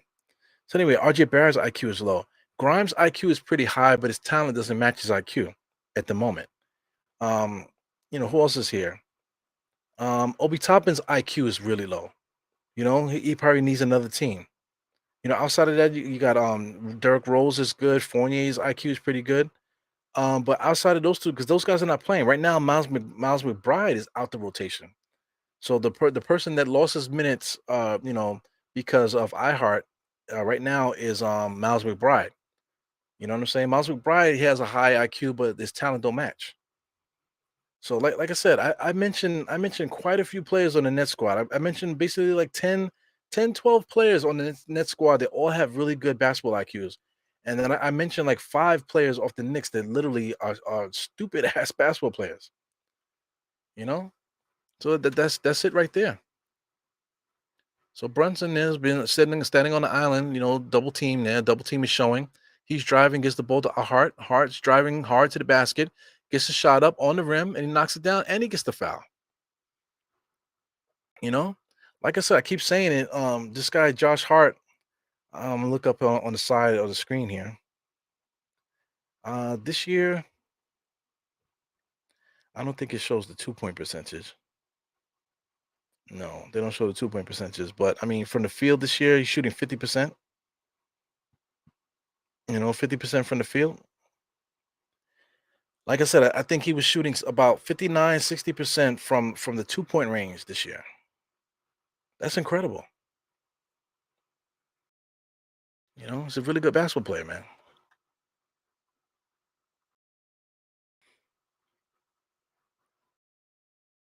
Yeah, man. Wow, look at Josh. Josh jumped in the air. I thought they were gonna call a foul on Josh, but he didn't. But iHeart just got slapped the fuck. He got hit really hard, man. But they definitely called a foul, so it's definitely gonna be Knicks ball. So iHeart, and Josh Hart, the two Hart brothers, the Hart Foundation. We're gonna start calling these guys the Hart Foundation. They play very hard nosed, not afraid to get hit style of basketball, man. Very frantic, definitely playing off each other, man. Getting good chemistry with each other. He got poked in the eye. Yikes. Got raked actually. So the Hart Foundation. Let's see if that sticks, man. I Heart and Josh Hart, Hart Foundation. I like that. All right, let me see if I can catch up. So we got heartbreaks. Look, speaking of that, the heartbreak kid, we got heartbreak Novas here. RJ is not it, brah. Yeah, man. Yeah, Canal. Salute to Canal, the first moderator. Canal was the first moderator. You know, try to catch up to these guys here, man. Mike K, what's good, Mike? Street ball style of game, man. Knicks are up by 9, which is interesting. Randall is really hustling on defense tonight. Credit to him. Yeah, very sloppy street ball style of play here out here for the Knicks. See, Obi Toppin is not a smart player. If we had Royce O'Neal instead of Obi Toppin, how much better would we be? You know what I'm saying? I mean, I'm not saying much because Royce O'Neal is not the greatest basketball player, but his IQ is really good. He's a really, really good role player. So add Royce O'Neal instead of Obi, how much better would we be? The answer to that is it will be really, really good. Another person, let's say, Jericho Sims. They don't really have an alternative to him, Jericho Sims. But this dude's Sharp. I think Sharp is their center coming off the bench. There. What is his first name? So Dayron Sharp has actually been playing really good for them today. So he might be better than Jericho. You know, I got another player that what's another player that I don't think is good. RJ. Instead of having RJ, slide RJ and maybe give us Cam Thompson, or maybe give us Mikal Bridges. How much better would we be? Just from an IQ standpoint on the squad. Here goes Canal. Everybody, that's one thing. Everybody's on point. Here goes Brunson again. Everybody doesn't want Brunson to shoot it, right? But if Brunson wasn't scoring like how he's scoring, we would not be in this game. So Brunson just did an in and out dribble with the left hand, step back 3 point shot. That's not a good shot, but he got 36. If he didn't have 36, shooting 14 for 19 tonight, It's not like he's putting up a lot of shots where he's missing a lot. 14 for 19, he's shooting the lights out. 36 points. So that's fine. Now we ended the third quarter. So like I said, let me update these stats here. Brunson got 36 points, man. 14 for 19. You can't complain about that. You can't say that he's chucking because he's making his shots. He's taking good shots and making them. Randall, 17, 17 shots on the ball. He has seven. He only made seven. He has 18, but he's still giving you 9 rebounds, 4 assists. He's still doing things in these. And on the defensive end, shout out to my man Della Music saying no, who said that? Mike K. I'm looking at it right on the screen. Mike K is the one that said that. He said that he's hustling on defense today. So that goes without saying that he's been playing really well. So that adds to that. Grimes is doing what he needs to do as a role player as well. So 8 points right now, 3 rebounds, just having a role player night. Josh Hart, 15 points off the bench in 18 minutes, 3 rebounds, 1 assist. He's a good basketball player, man. Very good. 6 for 9 from the field. Being 6 for 9 for the field is right on the money because he's shooting 50% from the field in today's NBA. So he's a good basketball player. IQ is doing the best that he can as well. Not really shooting the ball particularly well, but he's playing plus basketball right now. Like iHeart is not really blowing you away either, but he's playing good basketball as well. Obi Top at 8 minutes, nothing, not giving us anything, man. So that's the evolution. We got to figure that out. But right now we can't do that. It's like a shame. iHeart about to get some Ultimate Warrior mans. Yeah. He about to get a mask too to keep hitting him in the face. I feel like he gets hit in the face every game. Yeah. Let's check this out. The difference is Nets coach is coaching his players to his strength. Yeah, but you got to keep in mind too. They just made a bunch of trades too, so there's a lot of new players on that squad too. So he didn't really get his style implemented into the game yet. So what happens once this coach gets his philosophies and stuff like that, and these players get used to his style? People think that the Nets might go down in the record, but they might actually stay where they are. They might actually stay where they are, guys. Due to the coaching. So that is a good point. But like I said, they have a new squad now, so that they actually, have an ability to get better there. And I'm glad you like the Heart Foundation stuff, man. That's Mike K. He liked that Heart Foundation. And it's funny too because Heart Foundation, Josh Hart, he got the energy of Bret Hart, and iHeart has the energy of Anvil Neidhart. So that's kind of fits it kind of fits to a T there. So if anybody starts using that, the Heart Foundation, just know where you got it from. So Obi Toppin finally got his alley oop. So he gets his alley oop and he throws his head up in the air because thank you God, I got my alley oop. I'm so happy. So now you can take Obi Toppin out the game because he's happy. He got his alley oop for the game. Freaking bum.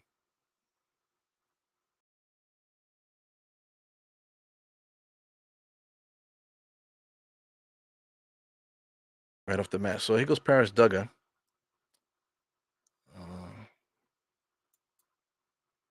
Nobody in the league is afraid of Obi's D.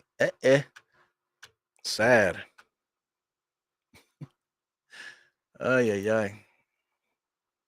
The only person that's afraid of Obi's D is Obi's wife. Okay. Thanks for doing the game. Obi has to have plays run. Absolutely, man. Appreciate you, Paris, for coming in, man. Did you like that joke? The only person that's afraid of Obi's D is Obi's wife. Yeah, yeah, yeah, yeah, yeah, yeah, yeah. Dude, where is it at? Where is it at? I'm here all night, guys. My energy is a little bit lower than yesterday. Yesterday I was going off the deep end. But it is what it is. Let's keep it up there because Paris always drops $2 somewhere. If it's not my chat, it's somebody's chat. He's dropping money there. So definitely investing a lot in the Knicks content creators, man. For when those people that that become successful and stuff like that. I hope that they mention Paris, man, because Paris has definitely been baseline supporting financially for the Knicks fan base out there, man. So people might get annoyed with Paris sometimes because Paris is annoying. He could be a troll sometimes, but he's definitely a big time supporter of the Knicks out there, man. Especially monetary, with his $2 hole out this thing here. So it's a spotted Generation JL. And that's a good way to see if guys are paying attention. If I make a little joke said the only person that's afraid of Obi's D is his wife. Bam! Here goes Generation JL. Yeah, yeah. Spencer Dinwiddie's definitely got a full head of steam, man. Um, yeah, man. He finally got his alley oop. Unbelievable. Yeah. So let's give respect to Paris for the evening. Yeah, man. Let's get back into this game, man. So we actually in the fourth quarter, man. So thank God the Knicks have taken the command of this game. Still got plenty of time, man. Uh, what's that? An eight point lead there. So now it's 10. Now it's back up to 10. 98 to 88. Waiting for the statistician to put the points there. It still says 96. It should be 98, right? I feel like the Knicks had 96. It should be 98 on the scoreboard there. Maybe the statisticians messed that up there. I don't know if they're gonna catch up with that. So anyway, here goes IQ bringing the ball up the court. I really think the Knicks had 96 already, and then that layup should have made it 98. IQ drives there, looking, gets it to iHeart. iHeart spins in the lane, got stopped there. RJ wide open 3-point shot, top of the key, hits the front of the rim, almost hit the bottom of the rim. Man, iHeart still out there fighting, gets the rebound, brings the ball up the court. He's gonna go all the way to the basket. There you go. That's what he does. So now they finally give it 98. So I think the Knicks have 100 right now because I could have sworn that it was 96, and then iHeart scored, and they didn't put the points up. So I don't know. Maybe that's me. Maybe I'm bugging.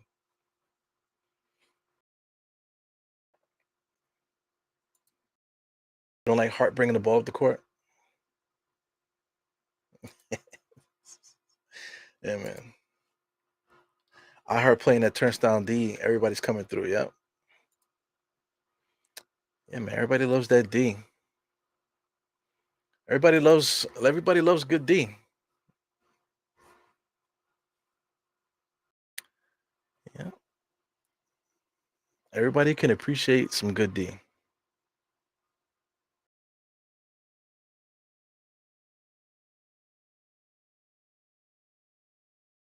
What's going on here? Well, there's a group. Somebody started a group here. So who started it? There's six people. So somebody started a group. Is that a MB? This is a new MBK group on Instagram. That's pretty cool. So I got to pay attention to that. Yeah, man. So I'm in so many chats. It's unbelievable. There's a WhatsApp group, man, that I stopped following because I don't know. I used to mention them a lot. They used to say a bunch of stuff, man. I pulled myself out that group. So I used to be in a WhatsApp. I was in two WhatsApp groups. Now I'm not messing around with WhatsApp anymore. Facebook, I'm in a couple Facebook groups that I muted. I'm in a few Twitter groups. I'm in a few Instagram groups too. I see there's a new Instagram group on for MBK right now. I'm looking at. I'm in quite a few of those groups. Just a bunch of people there trying to big up their own podcast, man. Listen, man, I'm not here to big up your podcast. If you want to do something together, let's do it. But I'm not here to just promote your podcast in the group. I hate that. I got my own podcast. I don't post my pod in the chat. That shit is so stupid. I hate when people do that. Like, why are you posting your content in the chat? So the chat is just for you to promote your podcast. This is crazy. There's a lot of weird people out there, man. People are gonna do what they do. You got to do what you got to do to get your branding out.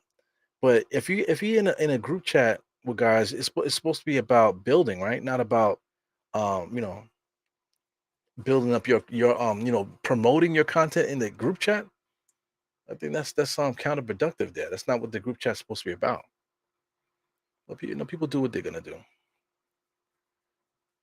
You know, I, That's one thing too, man. I don't know if Mike. Say shout out to Mike K if he's watching there. I got a little bit of golfer's elbow, man. It's definitely this tendon here.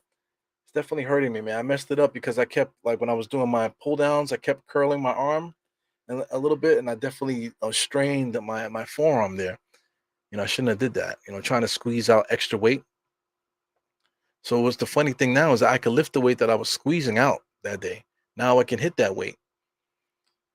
But in the meantime, I got some severe, severe, pain here in this area here, strain in this area, you know.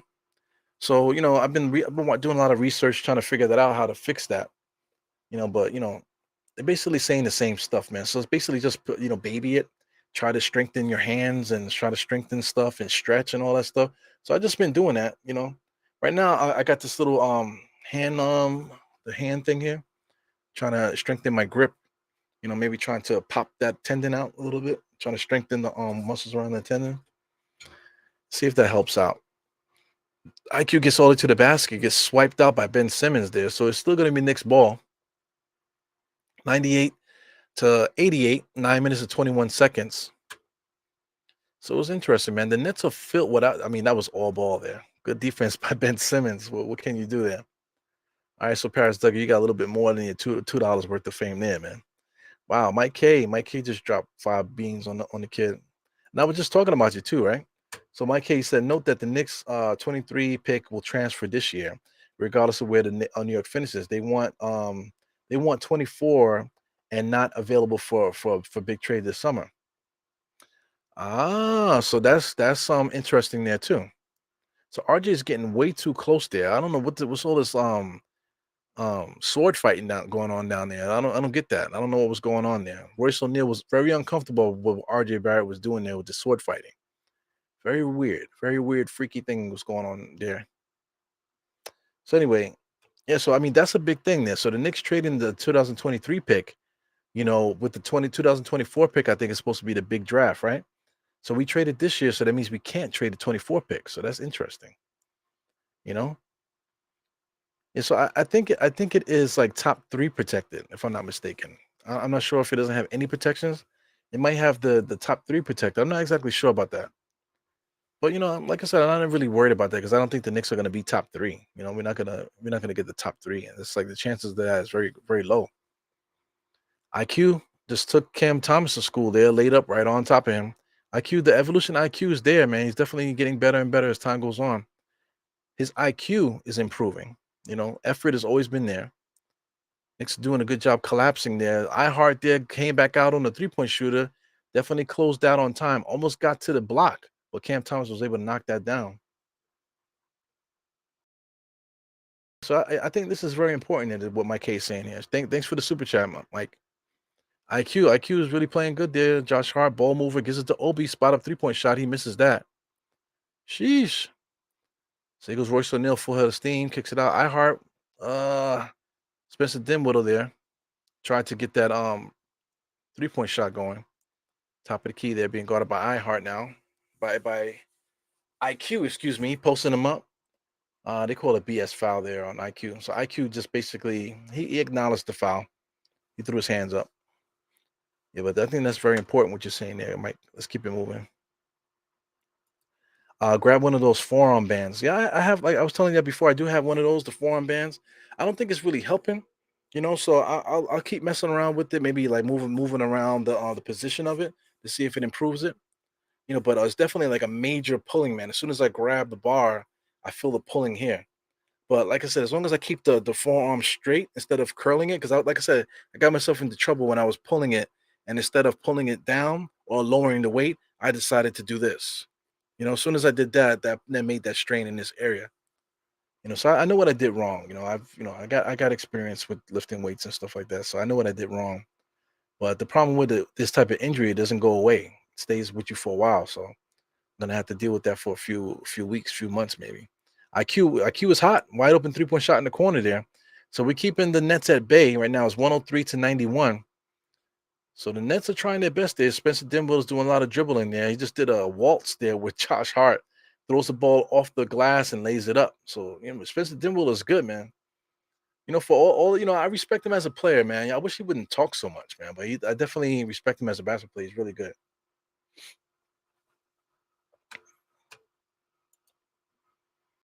Yeah, man. We all saying the same thing, man. That draft is gonna be excellent. NBK, they're gonna be doing that get together in Vegas, and not Vegas, Atlantic City. For the draft. I probably will be there again to this year to hang out. I might, like I said, I might make it a bigger issue with the family. It depends, because it's gonna be weird though because Uh, this is my 10-year wedding anniversary this year. So our wedding anniversary is actually before the draft. So it depends on what we got going on there. I might not be able to make that, but we'll see.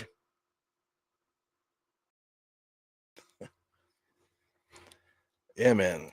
Where's this is what Ashley says. He says, we know you love good D. So does Tom Thibodeau. Yeah, Tom Thibodeau loves good D too, man. Somebody that's not married in his old age, no kids. So that suggests that he really does like the D. But but I digress. Look at Josh Hart there. Big time move by Josh Hart. So I mean the teammates are coming along with him there. They just showed Miles McBride there.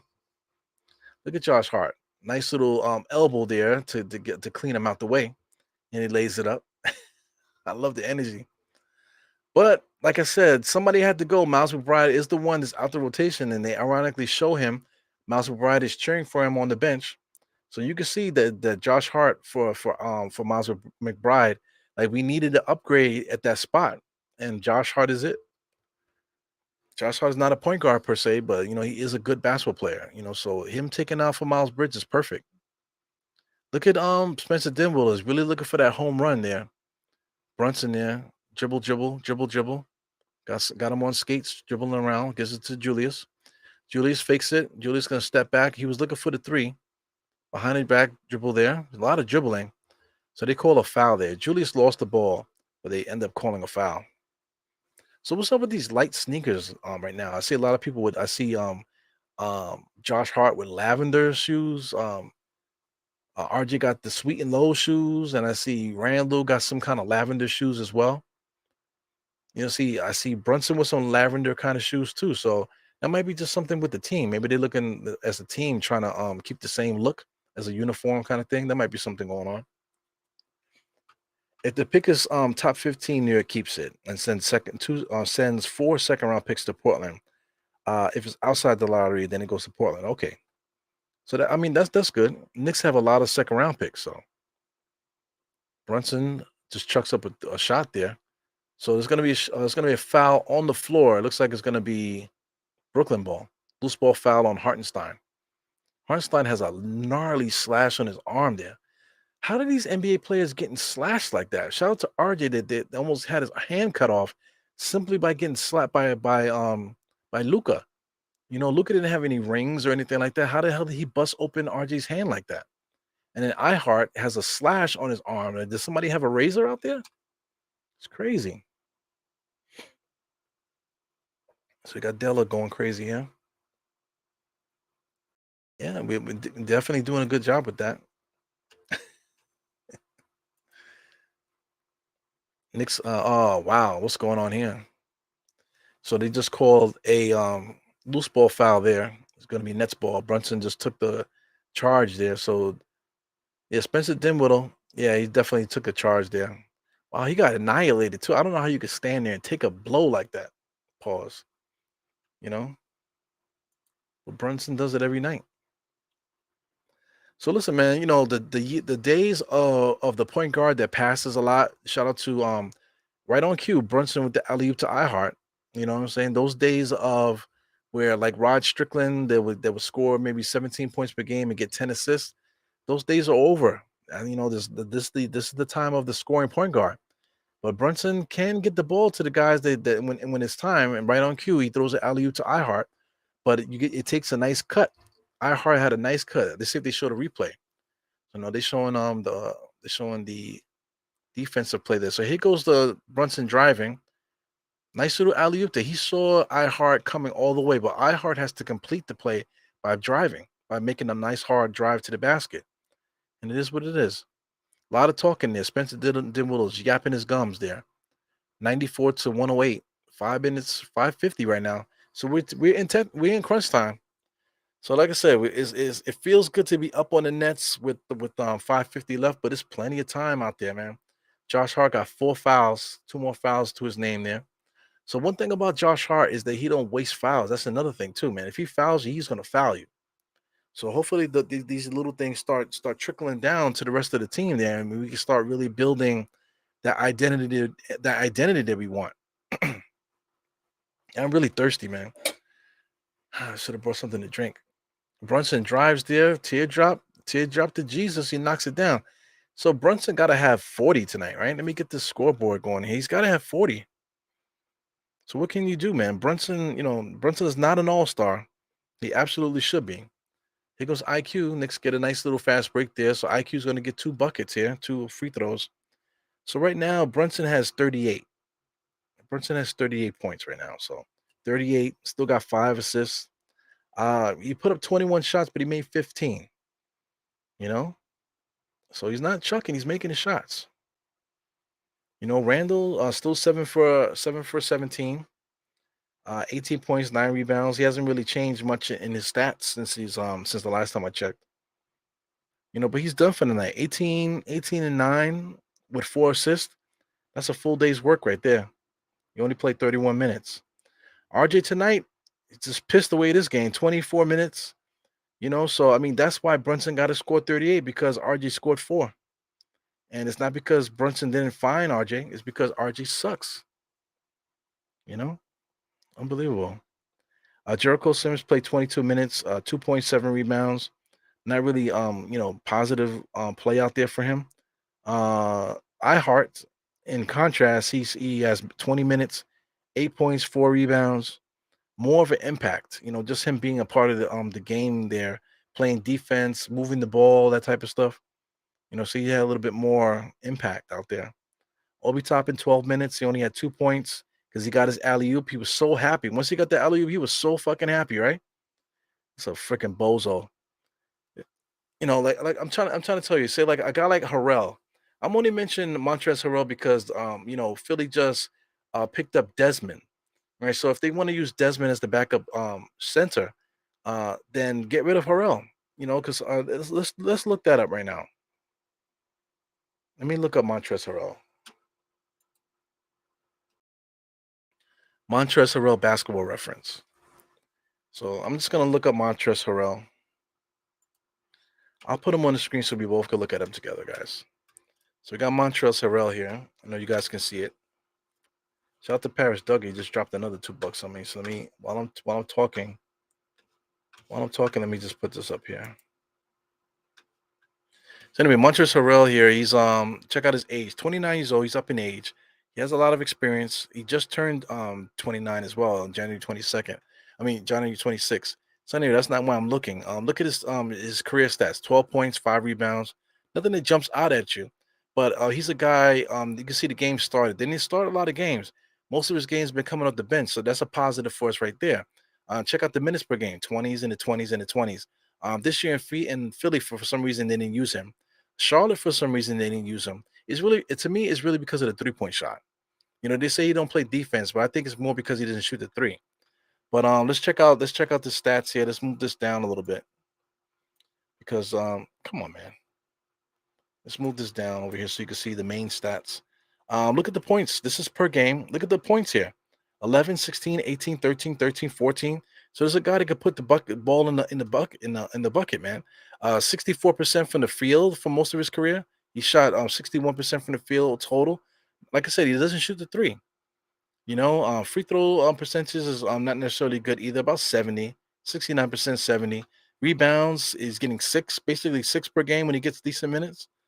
He passes the ball pretty well. So he's a good basketball player. The problem is they got him playing center because he doesn't shoot the three. That's it. Blocking shots, he's decent at blocking shots. He doesn't get enough minutes to really get the numbers, but he blocks shots pretty good. He steals the ball pretty well. So I mean, getting a player like him to come off the bench to really get those 20 minutes, see the minutes that Obi's getting with the 12, put Harrell there. Of course, Jericho Sims minutes wouldn't be there. It would be Mitchell Robinson getting those minutes instead. So then Jericho Sims wouldn't be playing. Just put Harrell in that spot. Give Harrell those 12 minutes that Obi Toppin gets. You know what I'm saying? And that adds to the mix there. Now all of a sudden we became a tough team now. Because we have a dude that shoots 60-something% from the field, but he's shooting that actually scoring the ball, not just getting dunks. Because Harrell is more than just a dunker. So we got a guy that can shoot the jump shot if he had a chance to do that. He's a guy that can finish on the inside really well. He's a guy that competes. He talks shit. He brings that energy off the bench. He's used to coming off the bench. You know what I'm saying? Let's take a look at what his salary is at the moment because the Knicks are up. So Knicks are up by not by much, but we're up by 6. 2 possession game, man. So I mean, it's getting close. I'm gonna have to start paying attention now. But I'm just trying to get into the actual salary. So I don't know if I skipped it, but salary should be here. Here goes salaries. So that's team salaries. This is player salary. So he only makes 2 million. Next year is a player option. So I mean, they can easily buy him out. So if they buy him out, I would love to get a shot to get this kid coming off the bench there because he brings something that we don't have. You want to talk about that we don't have enough height coming off the bench? Harrell adds to that. They said, God forbid if Julius Randle gets hurt or something like that, we could put Harrell out there to do some scoring. Maybe even slide Julius to the three, just to spread the floor. It just adds another option for us, man. So listen, I would love to get my hands on a Montrezl Harrell. Pause. I would love to get him get a chance to get him on the squad. So Brunson just shoots a three, but he gets fouled. So he's doing everything he needs to do, man. So he might get his 40th point now if he makes his 2 free throws. He's got to make his free throws. So this is my bid for Harrell, guys. I really hope that Philly gets rid of him. Waive him and let him go to another team. And I think the Knicks should be right there, 6'7", 240. But I think he would do a really good job finishing on the inside and giving us that presence that we don't have. Scoring on the inside. Yeah. So let's put the score back up here. Yeah. So Brunson is getting his free throws now. Sure, it took him a long time to get this ball, man. 2 free throws coming. First one is up. He makes it. Spoiler alert. Like waiting for the time to catch up. So what do you guys think about what I'm saying here about Montrezl Harrell? So you got Della. So he says, bro, I love you, but I disagree. Watch Ivy and Cade. They get everyone involved, study the game. But I mean, Ivy and Cade, you can't use those guys as a good example because Detroit is trash. And Cade has been hurt most of the year too. So so it's like a small sample size you're talking about, and not a very successful one either. But I get what you're getting at.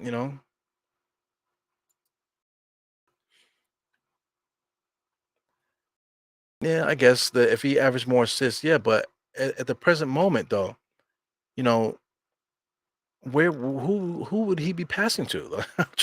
That's what I'm trying to figure out. Yeah, yeah. If he got more assists, yes, okay. But you got to get assists by passing to people that want to score, or passing to people that will score when you pass it to him. Then Brunson doesn't have those guys. The team has gotten better with Josh Hart there. But like I said, I already pointed it out so many times, guys. RJ Barrett, is just not a creator. He does. Yeah, I don't know how he gets 20 points. I don't know how he averages 20 points per game. Because he has so many of these bad games. Sims doesn't want to shoot it. Grimes doesn't want to shoot it.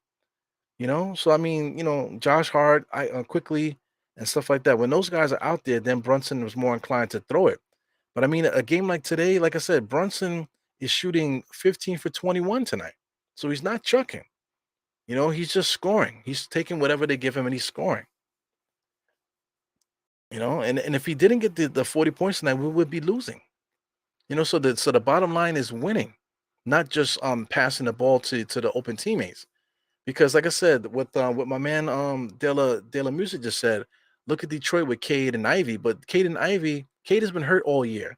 He's been out for the season, for the most of the season. And Detroit Pistons are the worst team in the NBA, so that's not really a good example. I get what you're getting at, but it's not a good example because they didn't produce wins. Brunson, you want him to pass more. I get that. Make your teammates better. I get all of that. But at the same time, this squad doesn't need Brunson to do that because we don't have guys that score. I'm quite sure if our talent level was higher, there was a lot more guys that could score, that Brunson would have more assists. I have no I don't I don't think that would be the case. I think he will have more assists, because he will be looking to pass if he had more talent around him. He just doesn't. He tried to pass it to Obi. Obi doesn't even want to cut to the basket. Obi Toppin just wants alley oops. He's not even cutting to the basket, not trying to make himself available. So I mean, who is he passing it to right now? Julius Randle, he'll pass it to Julius, but Julius wants to hold the ball and go one on one. So there's a lot of factors into that. So shout out to Halliburton because that's the guy. Halliburton's the only player in the NBA that's getting 10 assists a game. You're talking about Chris Paul. Outside of those guys, who else is the passing point guard? You know, who else is the passing point guard?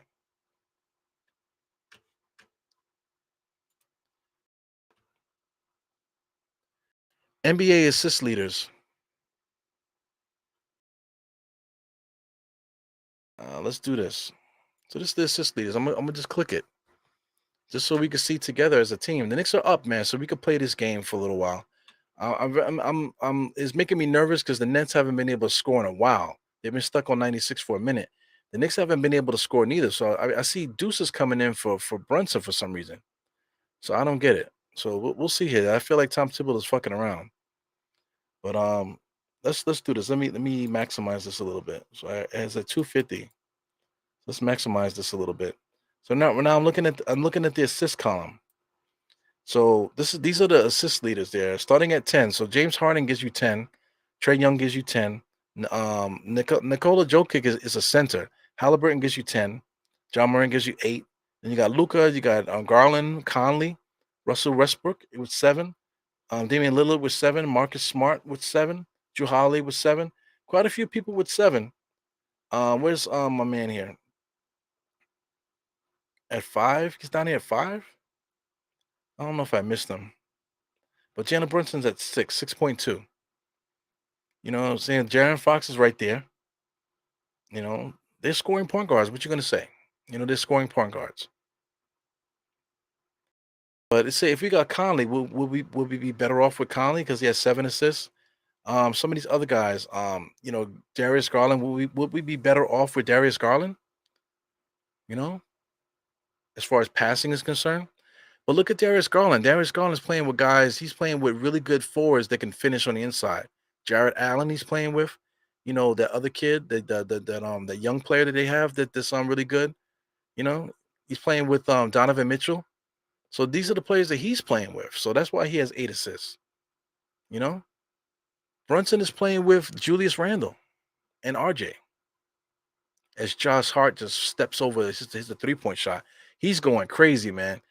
He's wearing number 3. That's John Stark's number. Right now he has 27 points. Josh Hart, guys, 27 fucking points, 10 for 14, shooting excellent from the field. Wow, man. I think I said that too when he came over. I didn't get a chance to do my own standalone podcast about Josh Hart. But I mean, I'm thinking Josh Hart might be able to unleash his scoring with the Knicks, take it to the next level scoring wise with the Knicks. Just for the simple fact that the opportunity is there. Because who else is going to do that? The opportunity is there. So the Knicks are calling a timeout, man. Big time, 23-point lead, man. Not much time has gone off the clock, but during this time period, the Knicks have stepped away and really pulled away from this Brooklyn Nets squad. Josh Hart's incredible, man. 23 points right now, 5 rebounds, 2 assists. And so I'm still looking at the assist thing here. I mean, Luka Doncic is a really a small forward. You know what I'm saying? He's a high usage player too. Scores a lot of points. He's always got the ball in his hands. He also gets 8 rebounds per game too. So I mean, he's different. He's like a LeBron level where he does everything. John Morant. So I know everybody want me to talk about him. John Morant, he's scoring a big time score too. I think he was at 27 points per game. Yeah. John Morant's giving me 27 points per game, and he also has eight assists. But also too, take a look at who he has though. He has a squad full of high IQ players, a lot of guys that are looking to get the ball and they can score on their own. You know what I'm saying? And also John Morant has the ball in his hands 98% of the time. So if he doesn't score, he's gonna pass. So that's their offense. 27 and 8. That's a lot of usage there for one player. And he's only playing 32 minutes, which is incredible. So outside of that, now you're talking about elite of the NBA. Tyler Halliburton's an all-star, right? 20 points per game, 10 assists. Look at Indiana. Indiana, they're worse than us at the moment. But I mean, they have quite a few players that can finish. He could pass the ball and they'll finish. The Knicks don't really have guys like that. The Knicks don't really have guys like that that could finish on. They could finish like some of the guys on Indiana. They got Buddy Hield over there. They got Mathurin over there. They got Duarte. They got quite a few guys over there that can finish once he passes it to them. The Knicks don't have that. Right as Miles McBride dribbles right into the defense and it gets stripped. Now here comes the Nets coming on a fast break. But Miles McBride closes that up. But that's what Miles McBride does. Miles McBride is not a gifted offensive player, so that's why he would dribble into a double team with no problem. You know, and then look who the Nets are pulling off the bench there. Watanabe, he's a good basketball player. He was playing. He was a part of their rotation before all these trades. So that's a guy that's just sitting on the bench that has good offensive talent. So I'm just throwing that stuff out there. Then outside of that, you're talking about Trey Young. Trey Young is another high usage player. He finds guys open. He shoots the three, he finds guys open. He's a really good basketball player. Then outside of that, you're talking about former MVP James Harden. 21 points per game, 10 assists. So like I said, I read all these players' names out here just to point out to the fact that that Jalen Brunson is okay. Top 20 in assists. Some of these guys ahead of him are like elite basketball players. Damian Lillard, was 7, only 1 assist more than Brunson. Westbrook only 1 more assist than him. So it's not really much to talk about here. It's kind of like, it's kind of like drawn out. Is the way that I'm drawing it out is the way it feels. It's a drawn out conversation. You really have to pay attention to the Knicks roster. We don't have anybody that can finish the way that some of these other teams have. Like I said, I pointed out Garland. Garland has a lot of finishers on their squad. So him with 8 assists makes sense. I think that if Brunson was on Cleveland, he probably would have 8 assists too. So anyway, let me try to catch this up. I'm like definitely freaking mouth is dry, man. You can hear it in my throat. Pause. Top notch tea. Yeah, man. Knicks are winning. So I'm at the 58-second mark. So I'm about on par with the NBA.com thing going on here. Daily Music there dropped a $4.99 on me. Hurrah won't cost as much. Yeah, he won't. He'll get the league minimum. So I like it, man. So I would like for them to get rid of him. If they get rid of him, then I would love to pick him up. So anyway, we're done here, man. We're up by 20. Man. Big time win by the Knicks here. So it just came down to the Knicks, instilling our will on the team, being just playing our game. I was just about to get fancy with the words, but just literally just playing Knicks basketball. Because look, the Knicks record is what it is. It's not a fluke. The Knicks record is what it is. We're not playing above our record like we did that first time. We're not playing above our heads. We're playing where we should be playing. We're playing right in our sweet spot. As Fournier pulls up for 3, misses that. So I'm looking at the standings now. So Miami Heat is above us. The Knicks are 31 and 27. So shout out to Trish D. Trish D was saying that we need Miami to lose. So Miami did lose. So I don't know if they reflected it in the thing here. So the Knicks are going to win. The Knicks are going to get 32. They're going to be 32 and 27. So that'll push us up. But Miami Heat still has 1 less game than we do. So they're still going to be above us. So we're going to be still stuck at the 7th spot. But Miami Heat should be going down. The Brooklyn Nets also. The Brooklyn Nets lost right tonight. The Brooklyn Nets, they didn't play a lot of games either. They're like way behind us as far as games. So it's a possibility that the Brooklyn Nets and Miami Heat could go below us. The Knicks, if the Knicks can continue to play better the way they've been playing since Josh Hart got here, then maybe hopefully we can move our way up into the 5th spot and maybe start fooling around with Cleveland and Philly. I think this is where we should be. We're about a mediocre squad. We're about the fifth to 8th spot. That's where the Knicks should be. We're right in this area. So it's not a fluke. So big time win by the Knicks here, man. We defended home court against a crosstown rival. Shout out to RJ for stinking up the joint. We definitely need him to be successful, man. Especially just to finish off the year, man. We definitely gotta do a better job with that. Did somebody just give me a freaking? Oh no. Okay, something else just happened. But anyway, the Knicks won today, 124 to 106. Big time win here. Let me make sure you guys are not giving me super chats here. Make sure I catch everything. I think RJ spot is done. I don't think there's anything that RG could do to prevent him from being traded. I think he needs to go. You know, Josh Hart took Miles McBride's spot, and he might have took Grimes' spot too. Maybe we need to swap Josh. I mean, Josh Hart is bringing something off the bench that we need. So Josh Hart could probably stay where he is for the time being. But maybe Josh Hart needs to start. Maybe Grimes needs to go to the bench. Maybe RG needs to go to the bench too. And maybe we need to start Cam Reddish. Well, we traded Cam Reddish, right? Oh shit. So Fournier, maybe Fournier needs to step up. I don't know. Tom Thibodeau got to figure it out. Tom Thibodeau definitely got to figure it out. I would like to see Fournier play a little bit more. But we can't completely bench RG though. But listen, if we bench Obi and excuse me, if we totally stop playing Obi, bench RJ and start Fournier, maybe that might work. I don't know. I'm just throwing shit out there.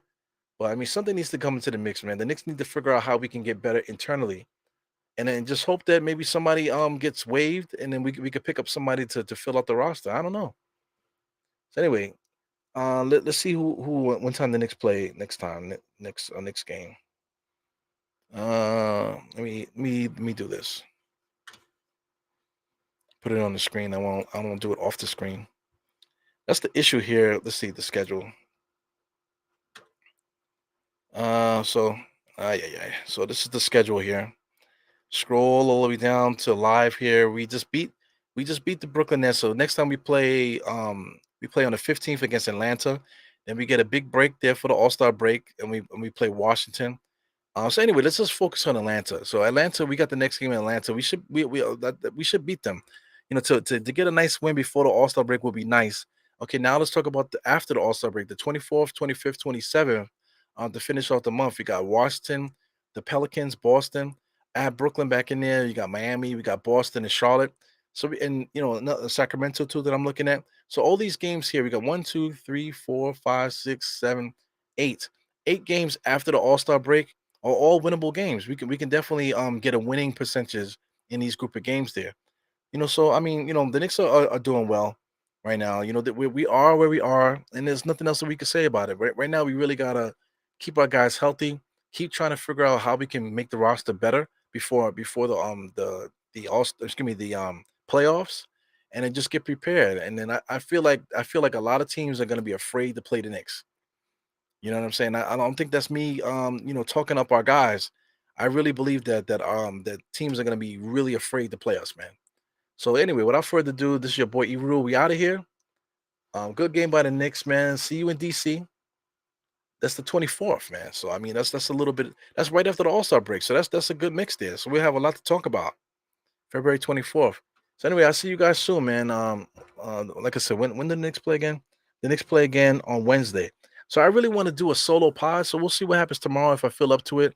On Valentine's Day, hopefully I can get a nice little solo pod together if I'm not out hanging out with my wife. So I don't know. So anyway, we'll see. Let me stop talking. I'll see you guys next time. Eru out, 4 fingers to the forehead, tucking the thumb, salute, and I see you guys next time, man. Bang, bang, bang. Peace.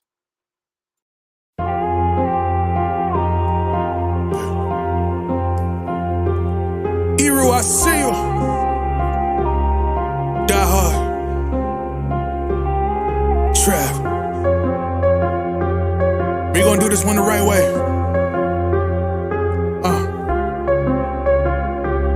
We in here forever. Yeah. Die hard, homie, die hard. You can check the swag, he the realest by far. Swimming in that blue and orange, he the lifeguard. Yeah, he been through pain, at least he got some nice scars. He can smell a trophy, yeah, you need it back to back. Represent himself, his own name is on his back. 10 toes down, try to stop him, he come back. Bandwagon hoppers, he will knock you off your tracks. You ain't saying nothing, Nero been here from the start. He been working in the lab to take his team and make it art. See him going over film to help him build and make him smart. He will tell you how he feels because he's real and he got heart. He will never fade away, he will never change his face. Everybody picking faves, and he's feeling out of place. Cause he is for the team, man, he always rep the squad. Like that Christmas movie, he gon' always die hard. City on my back. They They ask me what's my name and it's on my back. I'm just speaking facts. We got big dreams, we ain't looking back. We be really die hard, yeah, that's a fact. We be really die hard, ain't no going back. Make the whole crowd rise like a thermostat. Fourth quarter, I'm the killer that's gon' murder that.